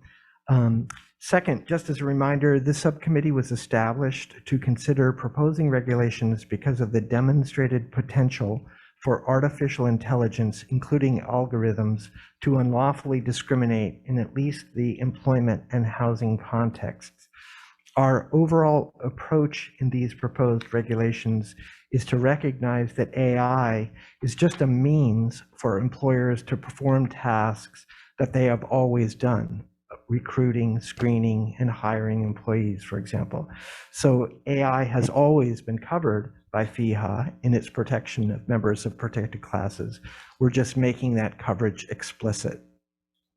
The proposed regulations provide important definitions that are intended to capture the various ways in which artificial intelligence can be included in the employment context that may lead to discrimination. And then we add provisions in specific sections to integrate the coverage of AI into the existing regulations. Note that we are not proposing new liability standards or defenses at this point. Third, on March the 25th of this year, we held a public workshop to get feedback on a prior draft of the proposed regulations. The version of the proposed regulations we are offering here today reflect several changes we made in response to comments and suggestions we received from council members and the public based on the public workshop. So I'm now just going to briefly highlight 4 noteworthy changes from the prior draft. First, we added some definitions, for example, artificial intelligence and proxy. We also revised some definitions based on EEOC guidance, for example, with regard to algorithm and automated decision-making system, or automated decision system. And then we reorganized some definitions under the definition of automated decision system to add clarity. Second, we added section 11009F to clarify that AI could potentially violate FEHA either under a disparate treatment type claim or a disparate impact claim. Third, we revised section 11013C5 on record keeping to clarify the application of the retention requirement. And fourth, we revised section 11016D on pre-employment practices to add, quote, or other screening of applicants to the phrase interviews to make that section applicable to all the ways in which employers currently screen and interview potential employees. So thank you very much. We welcome your comments and suggestions from the council members and also the public. We have some comments from Councilmember Dill Brodsky. One of them is just a nitpicking one, similar to the similar to yours before. On the second page, as you're listing in D, and this is 11008D, and you're going through A, B, C, D and E stop.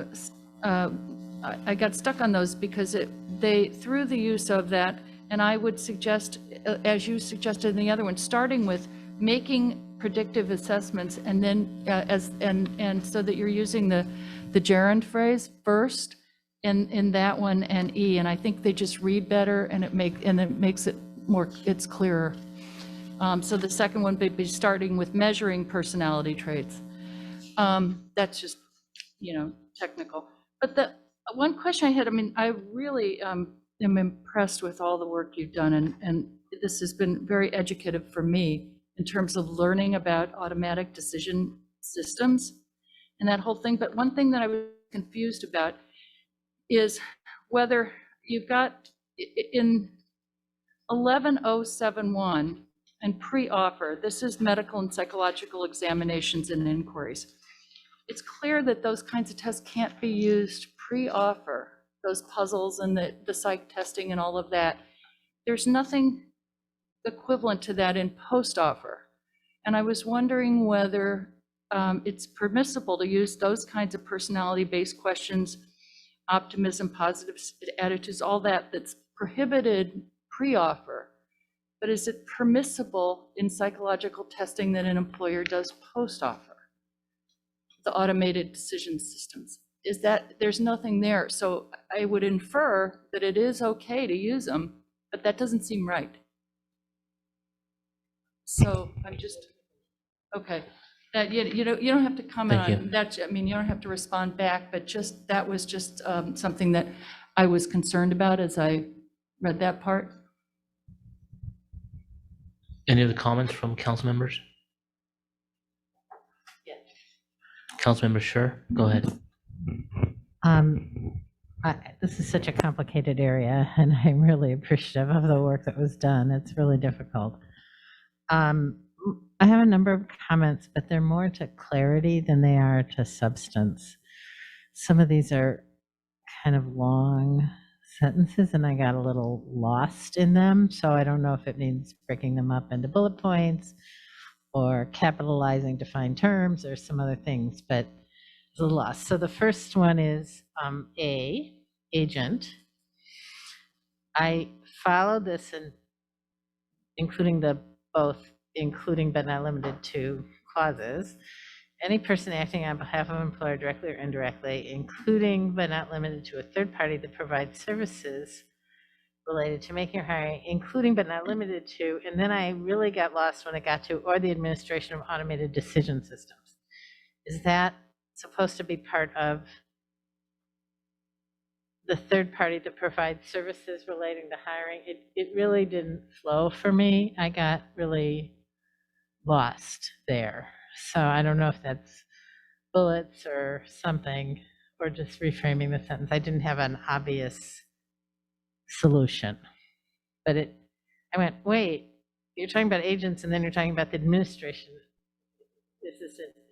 It made it sound like the system was the agent, and that's not what you were trying to do when I went back and reread it. So just confusing.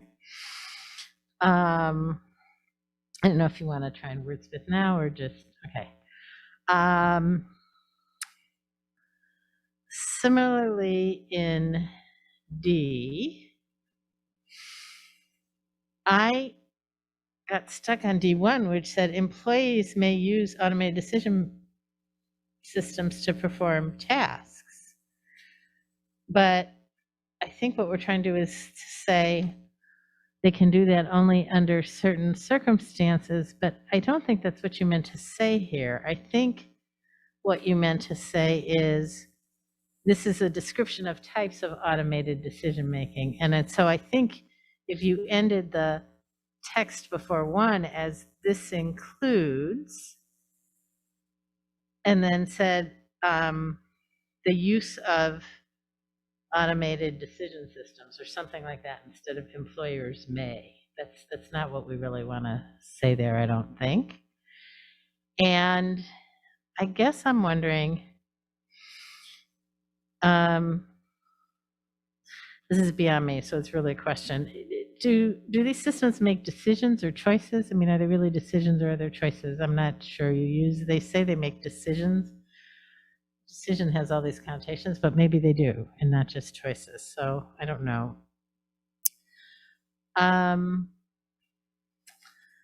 The next place, I caught the same thing that Councilmember Brodsky did, so thank you for catching that one.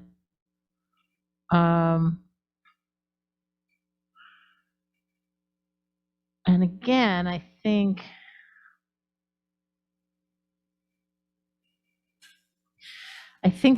A, 2A is supposed to be, and 2B are supposed to be examples of algorithms used in certain contexts.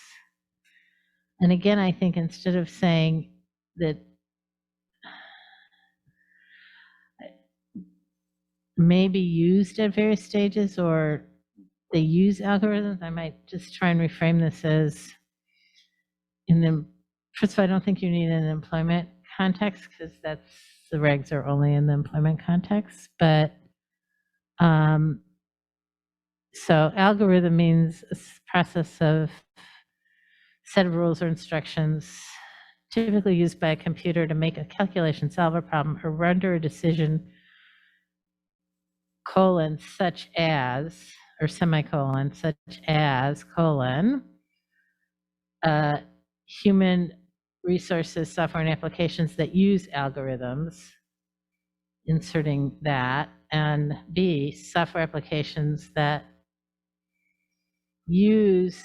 include algorithm decision making that are used at, instead of maybe, that are used at various stages.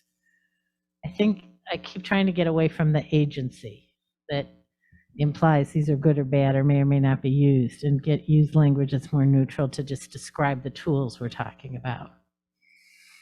Because we're not trying to authorize or not authorize, we're just trying to describe what the tools are. And so using just gets muddied for me. Or anyway, that was my suggestion. And then I got a little confused by 3A on the same page. Using artificial intelligence as typically meant, and I'm always uncomfortable with that phrasing because things change so much in this arena particularly.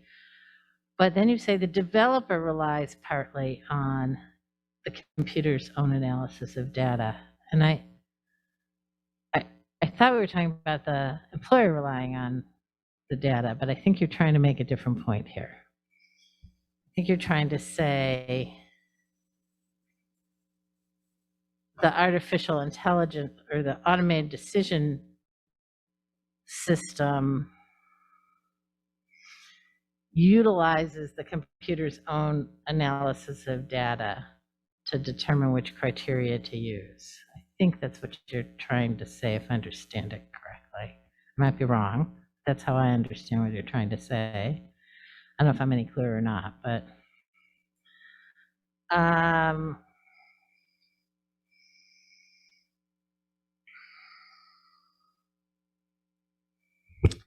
and then in 4B, automated decision system data means all data, blah, blah, including but not limited to data sets used to train the algorithm, data provided by individual applicants or employees, or that includes information about individual data applicants or employees. I'm not sure you need the rest of that system. I think we've already said this is data that's used in the process of applying the system, and so it's any employee data. basically. I don't think you need the end of that sentence. I would end it after employees. Stop me if I'm not making sense. On, let's see, M, proxy. I was really pleased to see the proxy there. I don't know if you need to define facially neutral. I understand it. I'm not sure it's as clear to, I mean, I understand what it means generally from talking about facially neutral policies, but I don't know if it needs more of a definition. And then in 11009F, sorry, I have several of these, but I'm trying to keep them brief. You say at the end that these standards are shown to be job related. And I'm not sure we're clear about who's doing the showing or what it means to show that they're job related. Or I'm not sure that standard is clear. But again, I don't know employment law as well as I do some other areas, so I may not know the full context. On the next page,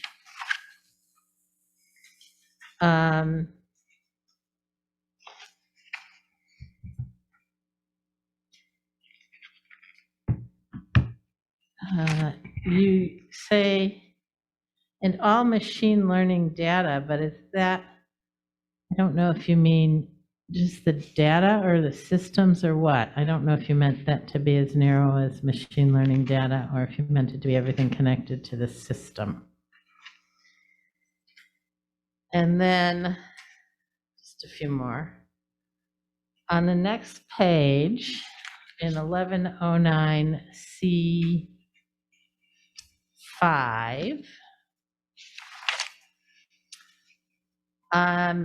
I assume person is either extremely broad or covered, defined somewhere, but more importantly, this says that the person who sells the system, at least as I read it, has to maintain all of their records for at least 4 years following the last date on which the system was used by an employer. And I'm not quite sure how a vendor is supposed to know when the employer uses the data. I mean, in some of these, I assume the vendor controls the system, but in others, I'm assuming the person who develops it sells it to the employer and then walks away, or maybe does some maintenance on it. But to assume that the vendor knows what that date is struck me as potentially problematic. And I'm not quite sure what the fix is. Is it requiring the vendor to track things? Is it requiring the owner to maintain, get the information from the owner and from the developer and maintain it? But I didn't quite know how that was going to work in the real world.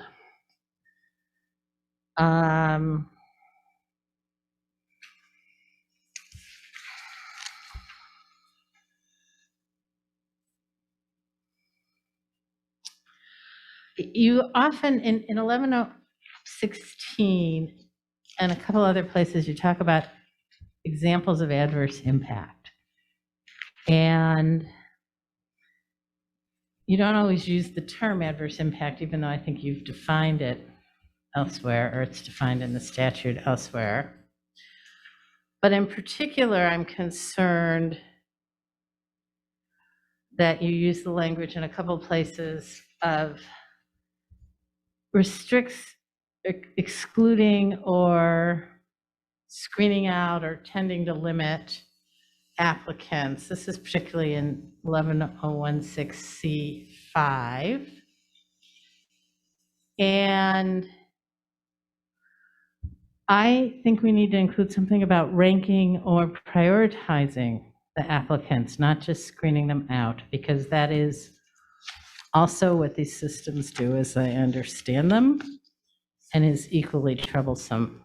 They might not screen them out, but they may only say, here's the top 10 and the first 3 are our preferences, and then the employer interviews the top 3. So I think any kind of ranking or prioritizing is equally troubling. in this context and needs to be encompassed in whatever we're talking about. And I just think a couple of those places you may want to look and see if we just want to talk more generally about whether the systems have an adverse impact as opposed to doing specific things, or have an adverse impact, including screening out people, ranking and prioritizing people. Because I can envision a system that says, for this top group of people, we're going to ask them for more information before we go forward, or for the bottom group of people, we're going to ask for more information before we go forward, or something. And so there may be adverse actions that we haven't thought about. I'm sorry, can you say that your last part again about defining adverse impact, or more examples about adverse impact? Can you just restate that? When I read through this, and maybe I didn't read it carefully enough, there was a lot to take in, but sometimes you said the bad things they do, screening out, and then sometimes you said adverse impact, but I think it should be adverse impact, including screening out, ranking, prioritizing, because there are other potential adverse impacts that we're trying to, but it depends on the context. So I just wanted to raise that my knowledge of these algorithms is grounded more in housing than employment, where they steer people, they do all kinds of things that aren't related to hiring or not hiring. And so I know they have incredible potential. I mean, if you're in certain neighborhoods, you do a real estate search, it won't even bring up certain things for you that it brings up for other people. I mean, these applications are invidious, as we know. So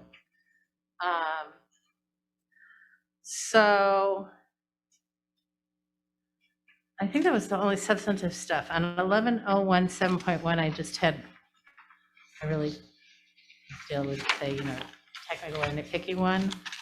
Can I just add, so what you were observing also shows up in D. D and D1. Yeah. 11.017.1. The second sentence says employers are prohibited from inquiring about criminal history on employment applications or for seeking such information through other means such as a background check, internet searches, or the use of an automated decision system. I don't think you need through that. I think that just confuses the sentence. That was all. That was technical. Oops, more notes. I think that's the same. Many of these comments are found in other places further on in the regulations, but they're similar. In F, let's see, where am I? This is immigration related. I jumped ahead to little f, 11.017.1 F. No. Wait a minute. 11.028 G, sorry. Oh, no, F, yes, F. In the immigration stuff, you have exceptions under federal law for everything except 4, and I don't know if you need one in 4F. And in G, there's just a typo in G2, 2, 3, fourth line down, you say driver's licenses plural, and it should be singular. And then I just don't know the employment regs well enough here, but on 11.032, you talk about discrimination on the basis of sex, and I don't know if, I'm assuming that includes other gender issues, but I don't know, or if those are dealt with somewhere else.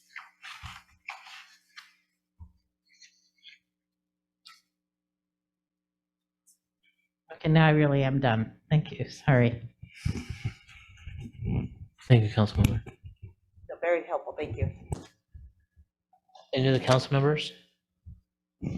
Councilmember Zawinski? Thank you so much to the subcommittee for preparing these and for everyone who has commented on them.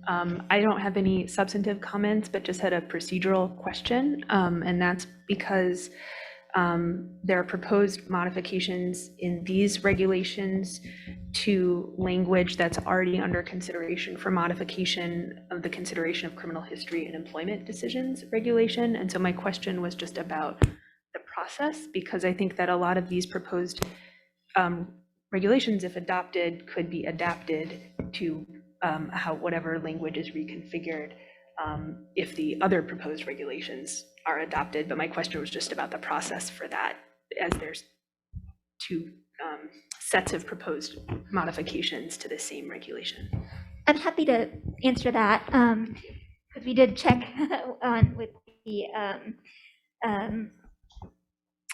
the powers that be on that.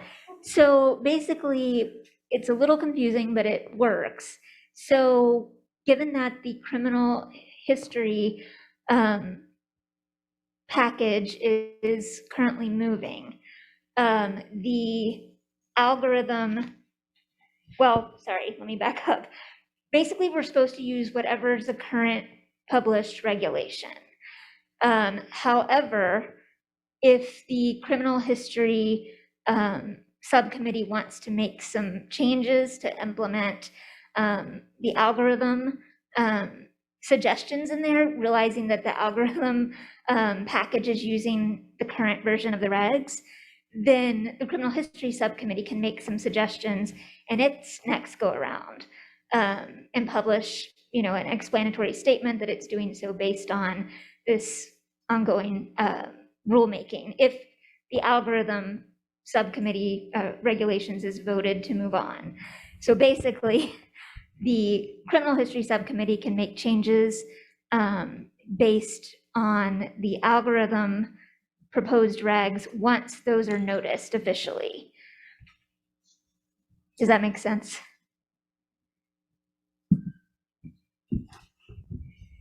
Yes, thank you for that explanation.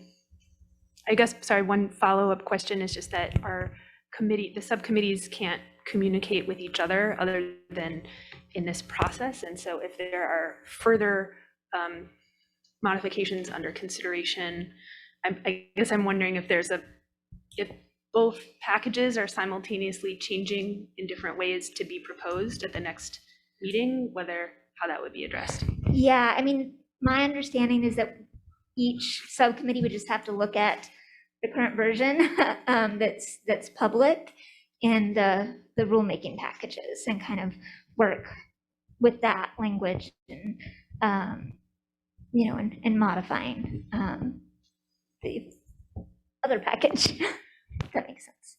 Yes, thank you for your guidance and expertise. Very much appreciated. Thank you, Rachel. Councilmember, go ahead. Alternatively, what we could try doing is a sub-meeting of the two committees pre a full meeting, right? If we don't want to take everyone's time, so the two subcommittees would be, it would be a public notice meeting, but not be the full committee. Is that correct? Right, Adam? I don't know that we've actually done that, so I would want us to check with the Office of Administrative Law, but it sounds possibly feasible or plausible.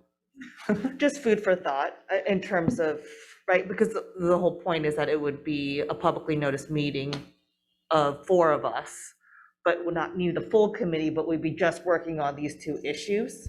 And so, anyway, as an other option, thought. Has that been done in the past? We know. I don't think it's been done in the past, but that's what Bagley-Keene would require. Yeah. And so as long as it's consistent with Bagley-Keene, it seems that it would be, That's what we used to do that at would the be a State really Bar. efficient way to do it. Right, Yeah. like the State Bar would have other committees that would be meeting, but we would just Sure. stack the days of meetings. So we could explore that as an option, absolutely. That seems simpler than what I was thinking about, which is I read all those bills that say this section is in effect if this other bill passes, and this section is only in effect if this other bill passes, and we could do something like that, but that does get pretty messy. So I like your solution better. Thank you, Councilmember, for the idea. Any other council members comments on Okay, so why don't we move forward and see if we have any public comments on this item?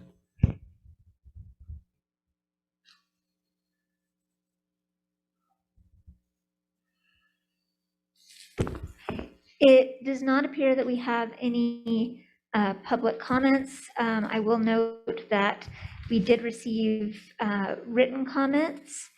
Give me just a moment, apologies. From California retailers. And so I'll just remind again, it's if and when this gets moved on to the regulatory process and the rulemaking process, it's important to resubmit those letters, although, you know, we can of course take a look at them now, but just a note, but we did receive that and that has been circulated. Thank you, Rachel.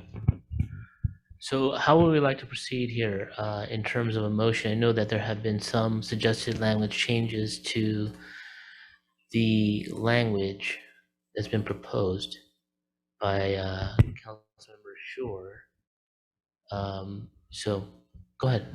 I think since we know that these are very complicated regulations and there's gonna be a lot of changes and all that, the subcommittee would prefer that we go ahead and move it into regulation, and then we will look at all the proposed suggestions before a text is then established for that, or we can't do that. I mean, this version would go into the 45-day comment period, right. At which point then you could consider Councilmember Schuer's and any other comment received from the council or the public. And then, yes, or I mean, we have notes of them. We have notes. But for to be a part of the official record, they would need to be made again. Yeah. Just to reiterate, we know that these are novel, and that's why we did the first initial draft. But we find that these comments are helpful because it is a very dense and complicated subject. And so with that, especially after hearing how the fair chance regulation started in 2016, I don't want to necessarily wait.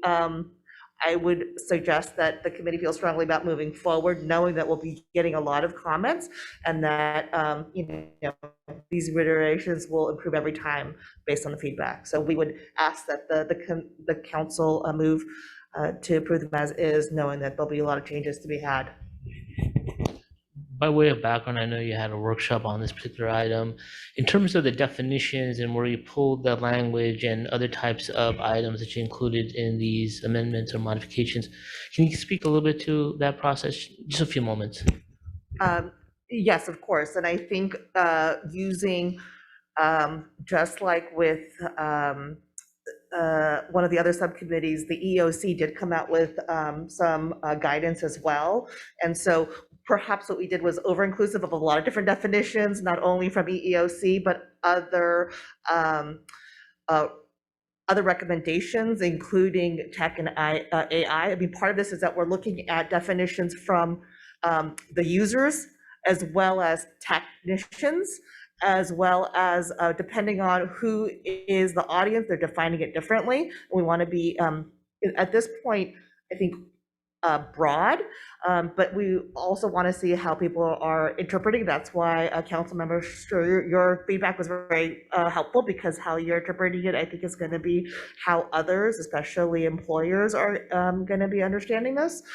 But yes, so knowing that, I think the definitions are very dense because we were trying to be very inclusive. And, obviously, the more specific we are, we also don't want to be exclusionary. But that was some of the background. Some of when I was reading through it, some of the definitions seem like commentary as opposed to definitions. So, and so it didn't add to guidance. It added to in my view, was it more than needed? For example, the example that the council member provided, like it's typical that this X, Y, and Z. And so does that provide clarity or not? Those are just questions I'm raising. Go ahead, council member, sure. Just want to make sure, because council member Ong is newer, that once you introduce them, they have to be done in 1 year. So in terms of the comment process, just be aware that once they're introduced, as opposed to going through the workshopping process, you start to short circuit the number of times you can make changes. So just informational.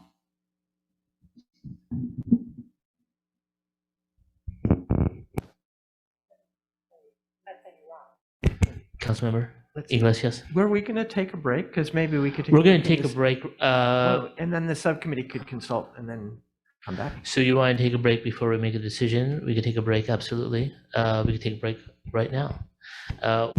Okay, we're back on the record. It's 3:35 p.m. and we are still considering item number 10, consideration of Fair Employment and Housing Act employment regulations regarding automated decision systems. I'll turn it back over to Councilmembers Iglesias and Councilmember Hong.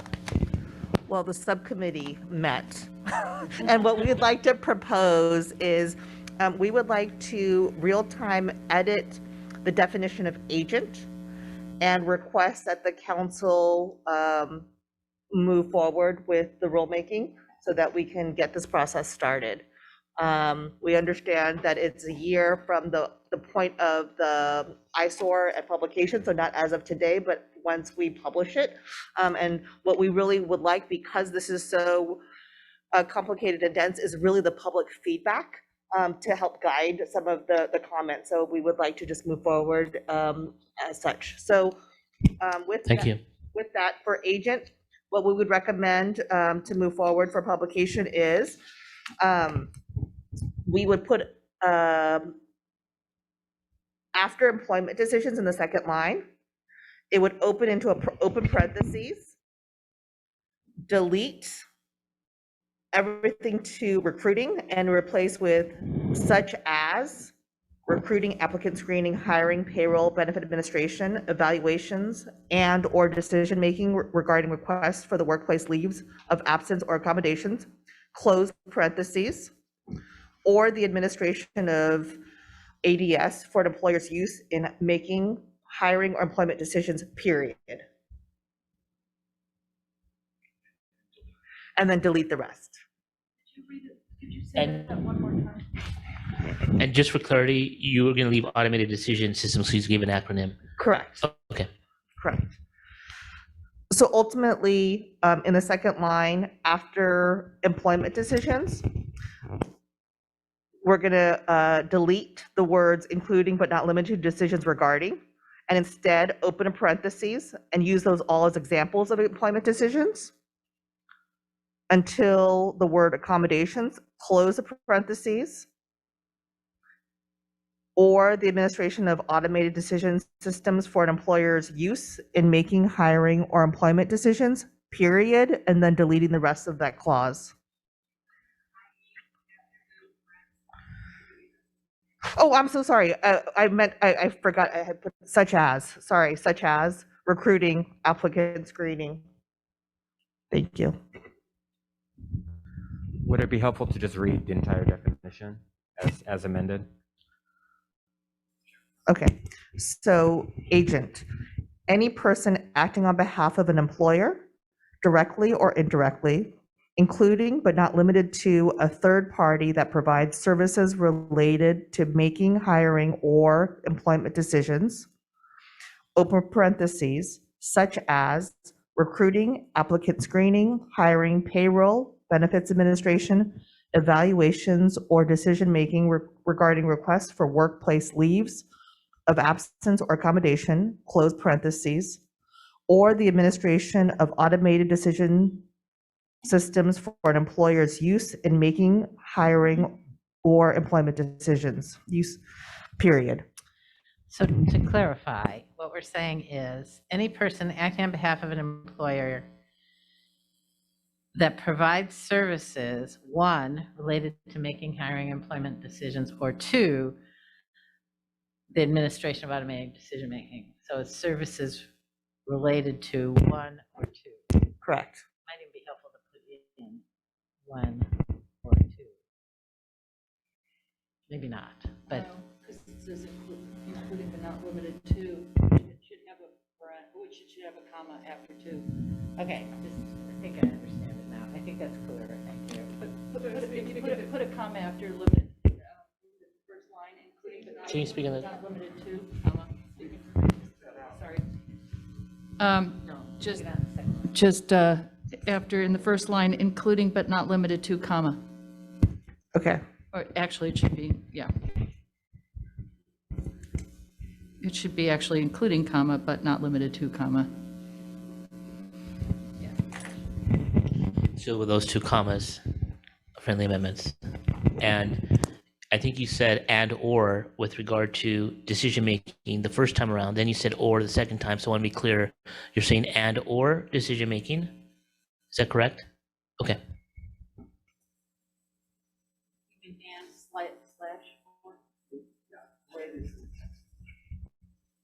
The way it is in the text now. Okay. Any additional comments at this time?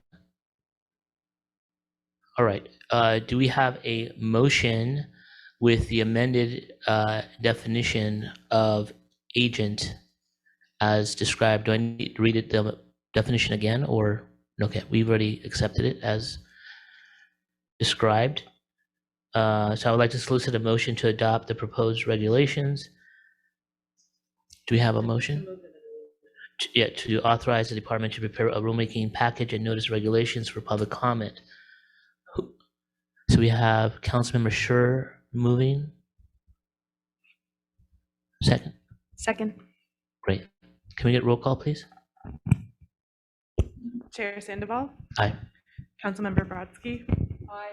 Councilmember Hong. Aye. Councilmember Iglesias. Aye. Councilmember Alude. Aye. Councilmember Schur. Aye. Councilmember Walensky. Aye. Great. Thank you. Thank you, council members. All right. So next, we're moving up to item 11. It's the update from the Reasonable Accommodations for Associational Disabilities Subcommittee. That's council members Dale Brodsky and Adetunji Alude. Go ahead, council member. Yes, the subcommittee does not have any updates on associational disabilities at this time. Okay. Council members, any comments? Any public comments? Okay. Sir, if you could introduce yourself again, and you have 3 minutes. Thank you.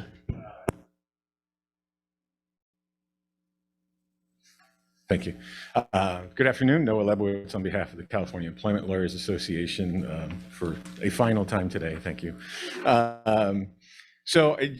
Last meeting, I made an extensive comment about the need to move forward with these regulations, with the proposal that's been made, and we again would like to simply urge the council to do whatever it can to move forward with these regulations. The issue is not going away. The issue is simply percolating. I personally have a new case that is dealing with this precise issue in Sonoma County. I know of our members, we have over 1,200 members in the association. We have dozens of these cases going around the state. The issue is going to be dealt with in the courts. Unfortunately, the likelihood of that, result of that, is inconsistent decisions and the need to go through appellate review and likely Supreme Court review on something like this, which will take years. And the issue is not going away. And along the way, the issue will continue to come up anew in new situations because there's a lack of guidance. There's a lack of clear guidance on the issue. It's a very important issue. It arose most acutely in the context of the COVID pandemic. The pandemic is not over. It's not going away. The issue continues. On top of that, that's not the end of it. Just last week, we have a new state of emergency in California, monkeypox, state of emergency issued by the governor. This issue will continue to come up over and over again.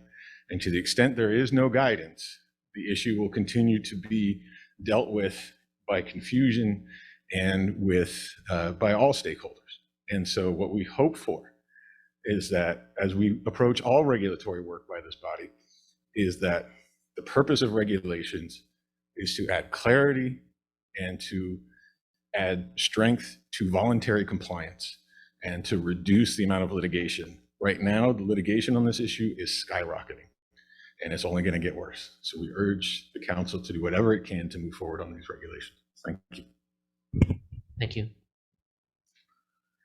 Any other public comments? Thank you, Rachel. All right. Great. So let's move forward. The next item on the agenda is the update from the Criminal History and Employment Regulations Subcommittee. Julie, would you like to add anything else? The subcommittee doesn't have any updates besides the hearing that happened in this meeting. Thank you for that update. All right, so we're moving forward. Any comments from the council members on this item? Okay, any public comments? Okay, so we're moving to the next item on the agenda, this update from the Government Code Section 11135 Regulation Subcommittee. Council members Adele Brodsky and Dara Schur. Councilmember Schur. I'm afraid there's nothing to report yet. There's no change. It's still under review. Thank you, Councilmember. Any comments from our council members? Seeing none, do we have any public comments? There's no public comments. Okay, so we're moving on to the next agenda item, and that's an update from the subcommittee regarding hate violence. Councilmember Adele Brodsky, would you like something to add? I'll give, want me to say something? Okay.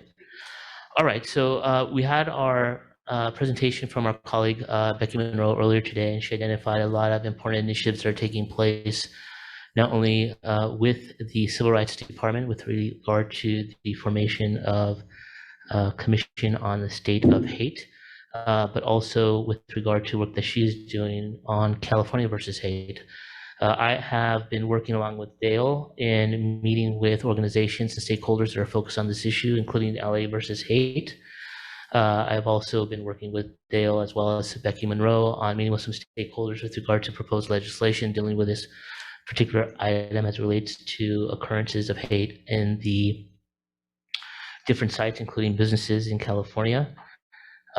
We also know that there are some efforts that I've been working on, as well as the council member, to talk about how we can more closely work with the commissioners of the State of Hate Commission once they are identified, and so we could have more expanded work and coordination and coalition building with individuals who are focused on these issues.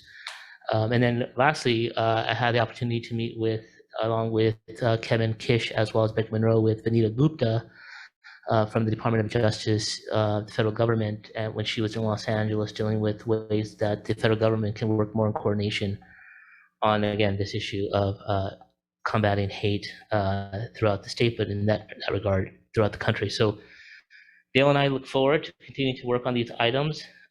We know that there's also potential for regulatory work if it's informed by the state commission. So that's all I have to say at this time. Councilmember Brodsky? Okay. All right, so we're moving. Any council comments? Any public comments? There are no public comments. Okay, so we're moving on to the next item. And the next item is update from the Algorithms and Bias Hearing Subcommittee. That's our council members, Tim Iglesias and Helen Hong. No other update other than what we've done today. Great, thank you so much. Any council member comments? Any public comments? There are no public comments. Okay, so we're moving on to the next item on the agenda, and that is update from the Housing Regulations Review Subcommittee. And that's council members Dara Schur and Tim Iglesias.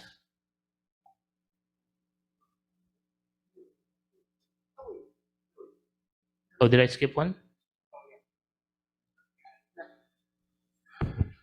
Nothing else other than what we did today. Thank you. All right. Thank you so much.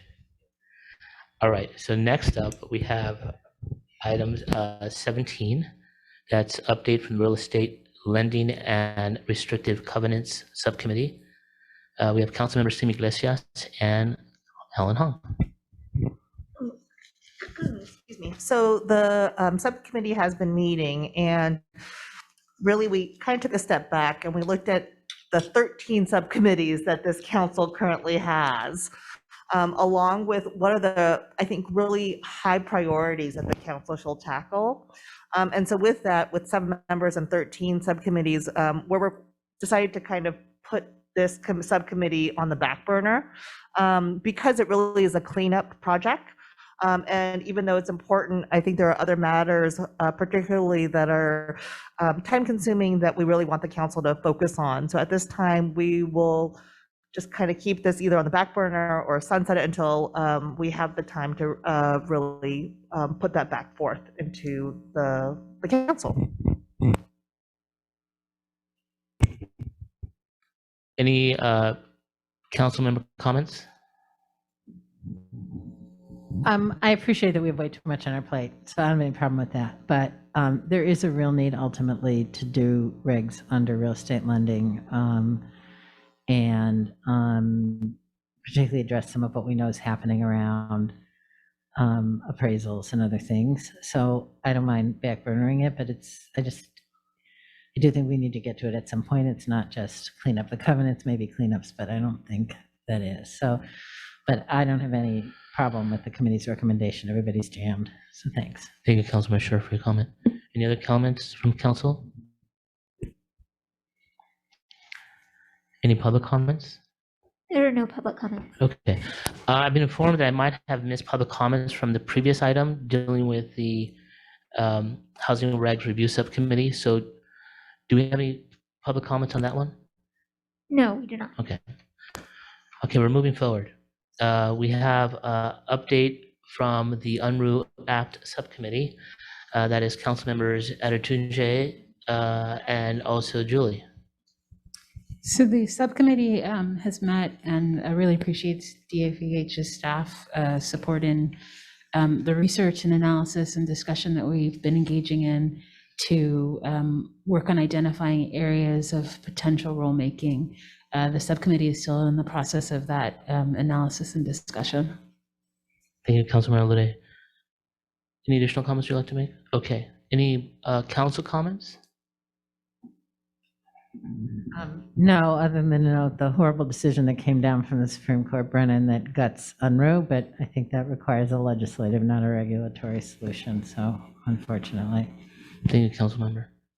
I think that's the Brennan decision. I don't know if folks are aware of it, but they held schools aren't covered, public agencies aren't covered, unintentional discriminatory impact is not covered. It's actually not new, but problematic, and a few other disturbing comments in that decision. So I think we'll all be looking towards the legislature on that one. But there probably are things we can regulate. I'm sure there are things we can regulate about that will help without fixing Brennan. Thank you, Councilmember. Any other comments? Any public comments? No, there are no public comments. Okay. We are on to the update from the Community Education Outreach Subcommittee. Okay, here I go. All right, so give you an update. So we have met with subcommittee on a couple of occasions and also with our colleagues in the Civil Rights Department to identify ways that we could more effectively engage with the community on issues that we address, namely civil rights compliance and enforcement. We also understand and appreciate that we have a new colleague who starts on Monday dealing with this very issue. So we're excited. We already have a meeting on the books to meet with her so that we could fully integrate our objectives here as a council with the mission and mandate of the Civil Rights Department. So that is in effect. And we all recognize that it is important to engage and to outreach and to work collaboratively with all stakeholders on issues of civil rights. And so we're hoping to do that once we work more collaboratively with the new colleague who starts on Monday again. We also continue to recognize that it's important for us to meet in regional areas of the state of California. I know that opportunity continues, and so we're looking for ways to do that. And then I'll also recognize that there have been several suggestions, not only from leadership here at the Civil Rights Department, but also elsewhere, that it's also productive to have community meetings and engagements that lead to regulatory work as well. So we're taking all those issues into mind as we move forward. Anything else, council member? No, I think what we're trying to do is make sure that our priorities are aligned with the department's outreach plan, and so it's not it's additive and parallel. And like Councilmember Scher said, we're really looking at how we prioritize our work without adding, but also making sure that we can follow through. And so we're still kind of investigating, and we're looking forward to working with the new deputy and making sure that it's aligned and we kind of have a larger plan. And, you know, we have a lens through this. So we have done hearings in the last couple of years in different ways, workshops. So we know that the community obviously is an integrated partner with the work we do. So as long as we all know and have an interest and a commitment to having that as part of a piece that we look at when we think of engaging and other types of ways we could fully integrate all stakeholders into our process. Okay. All right. Any council comments? Any public comments? No, there are none. Okay. So the next agenda item is discussion regarding additional subcommittee assignments. Do we have any comments? Okay. Do we have any public comments? There are no public comments. All right. Okay, so do we have any further public comment on any item? If you'll allow just a moment in case anyone is taking a moment, but again, if you have any further public comment that you've not been able to share, please raise your hand. I will, we have had some throughout the meeting. One public comment had to do with written comments that are received before a formal rulemaking process. If those comments are not resubmitted during the formal rulemaking process, are they made available to the public at any point? So I'm not sure who to direct that to. And Romero, would you like to address that issue? Sure. Anyone requesting those comments should submit a public records request to the department, and we'll process it as we normally would. Thank you. Thank you, Adam. We had another public comment from Rashi Abramson. This also had to do with a Public Records Act request. I will just note that this is a bit outside of the council's dealings, but the department will respond to this public comment directly. Similarly, we had a comment from Feng Huang regarding some discriminatory activity allegations, and the department will respond directly to Mr. Huang regarding making sure that they understand how to file a complaint with the department. So that is all that we have at this point. And let me just double check. And we had the written comment that was delivered Correct. to us. We have a comment from Kion that was provided to us, and he was here earlier today, and we are in receipt of his letter. And I'll just note this comment relates to a case filed with the department, and the department has responded already to this individual and will do so again. Thank you, Adam. Anyone else, Rachel?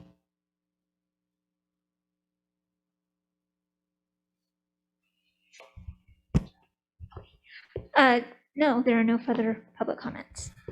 Well, thank you. So I'd like to thank everybody for participating today, members of the public, as well as the council members and the colleagues of the Civil Rights Department. So that's a good sounding department. It is currently 3:58 p.m. and this meeting is adjourned. Thank you so much.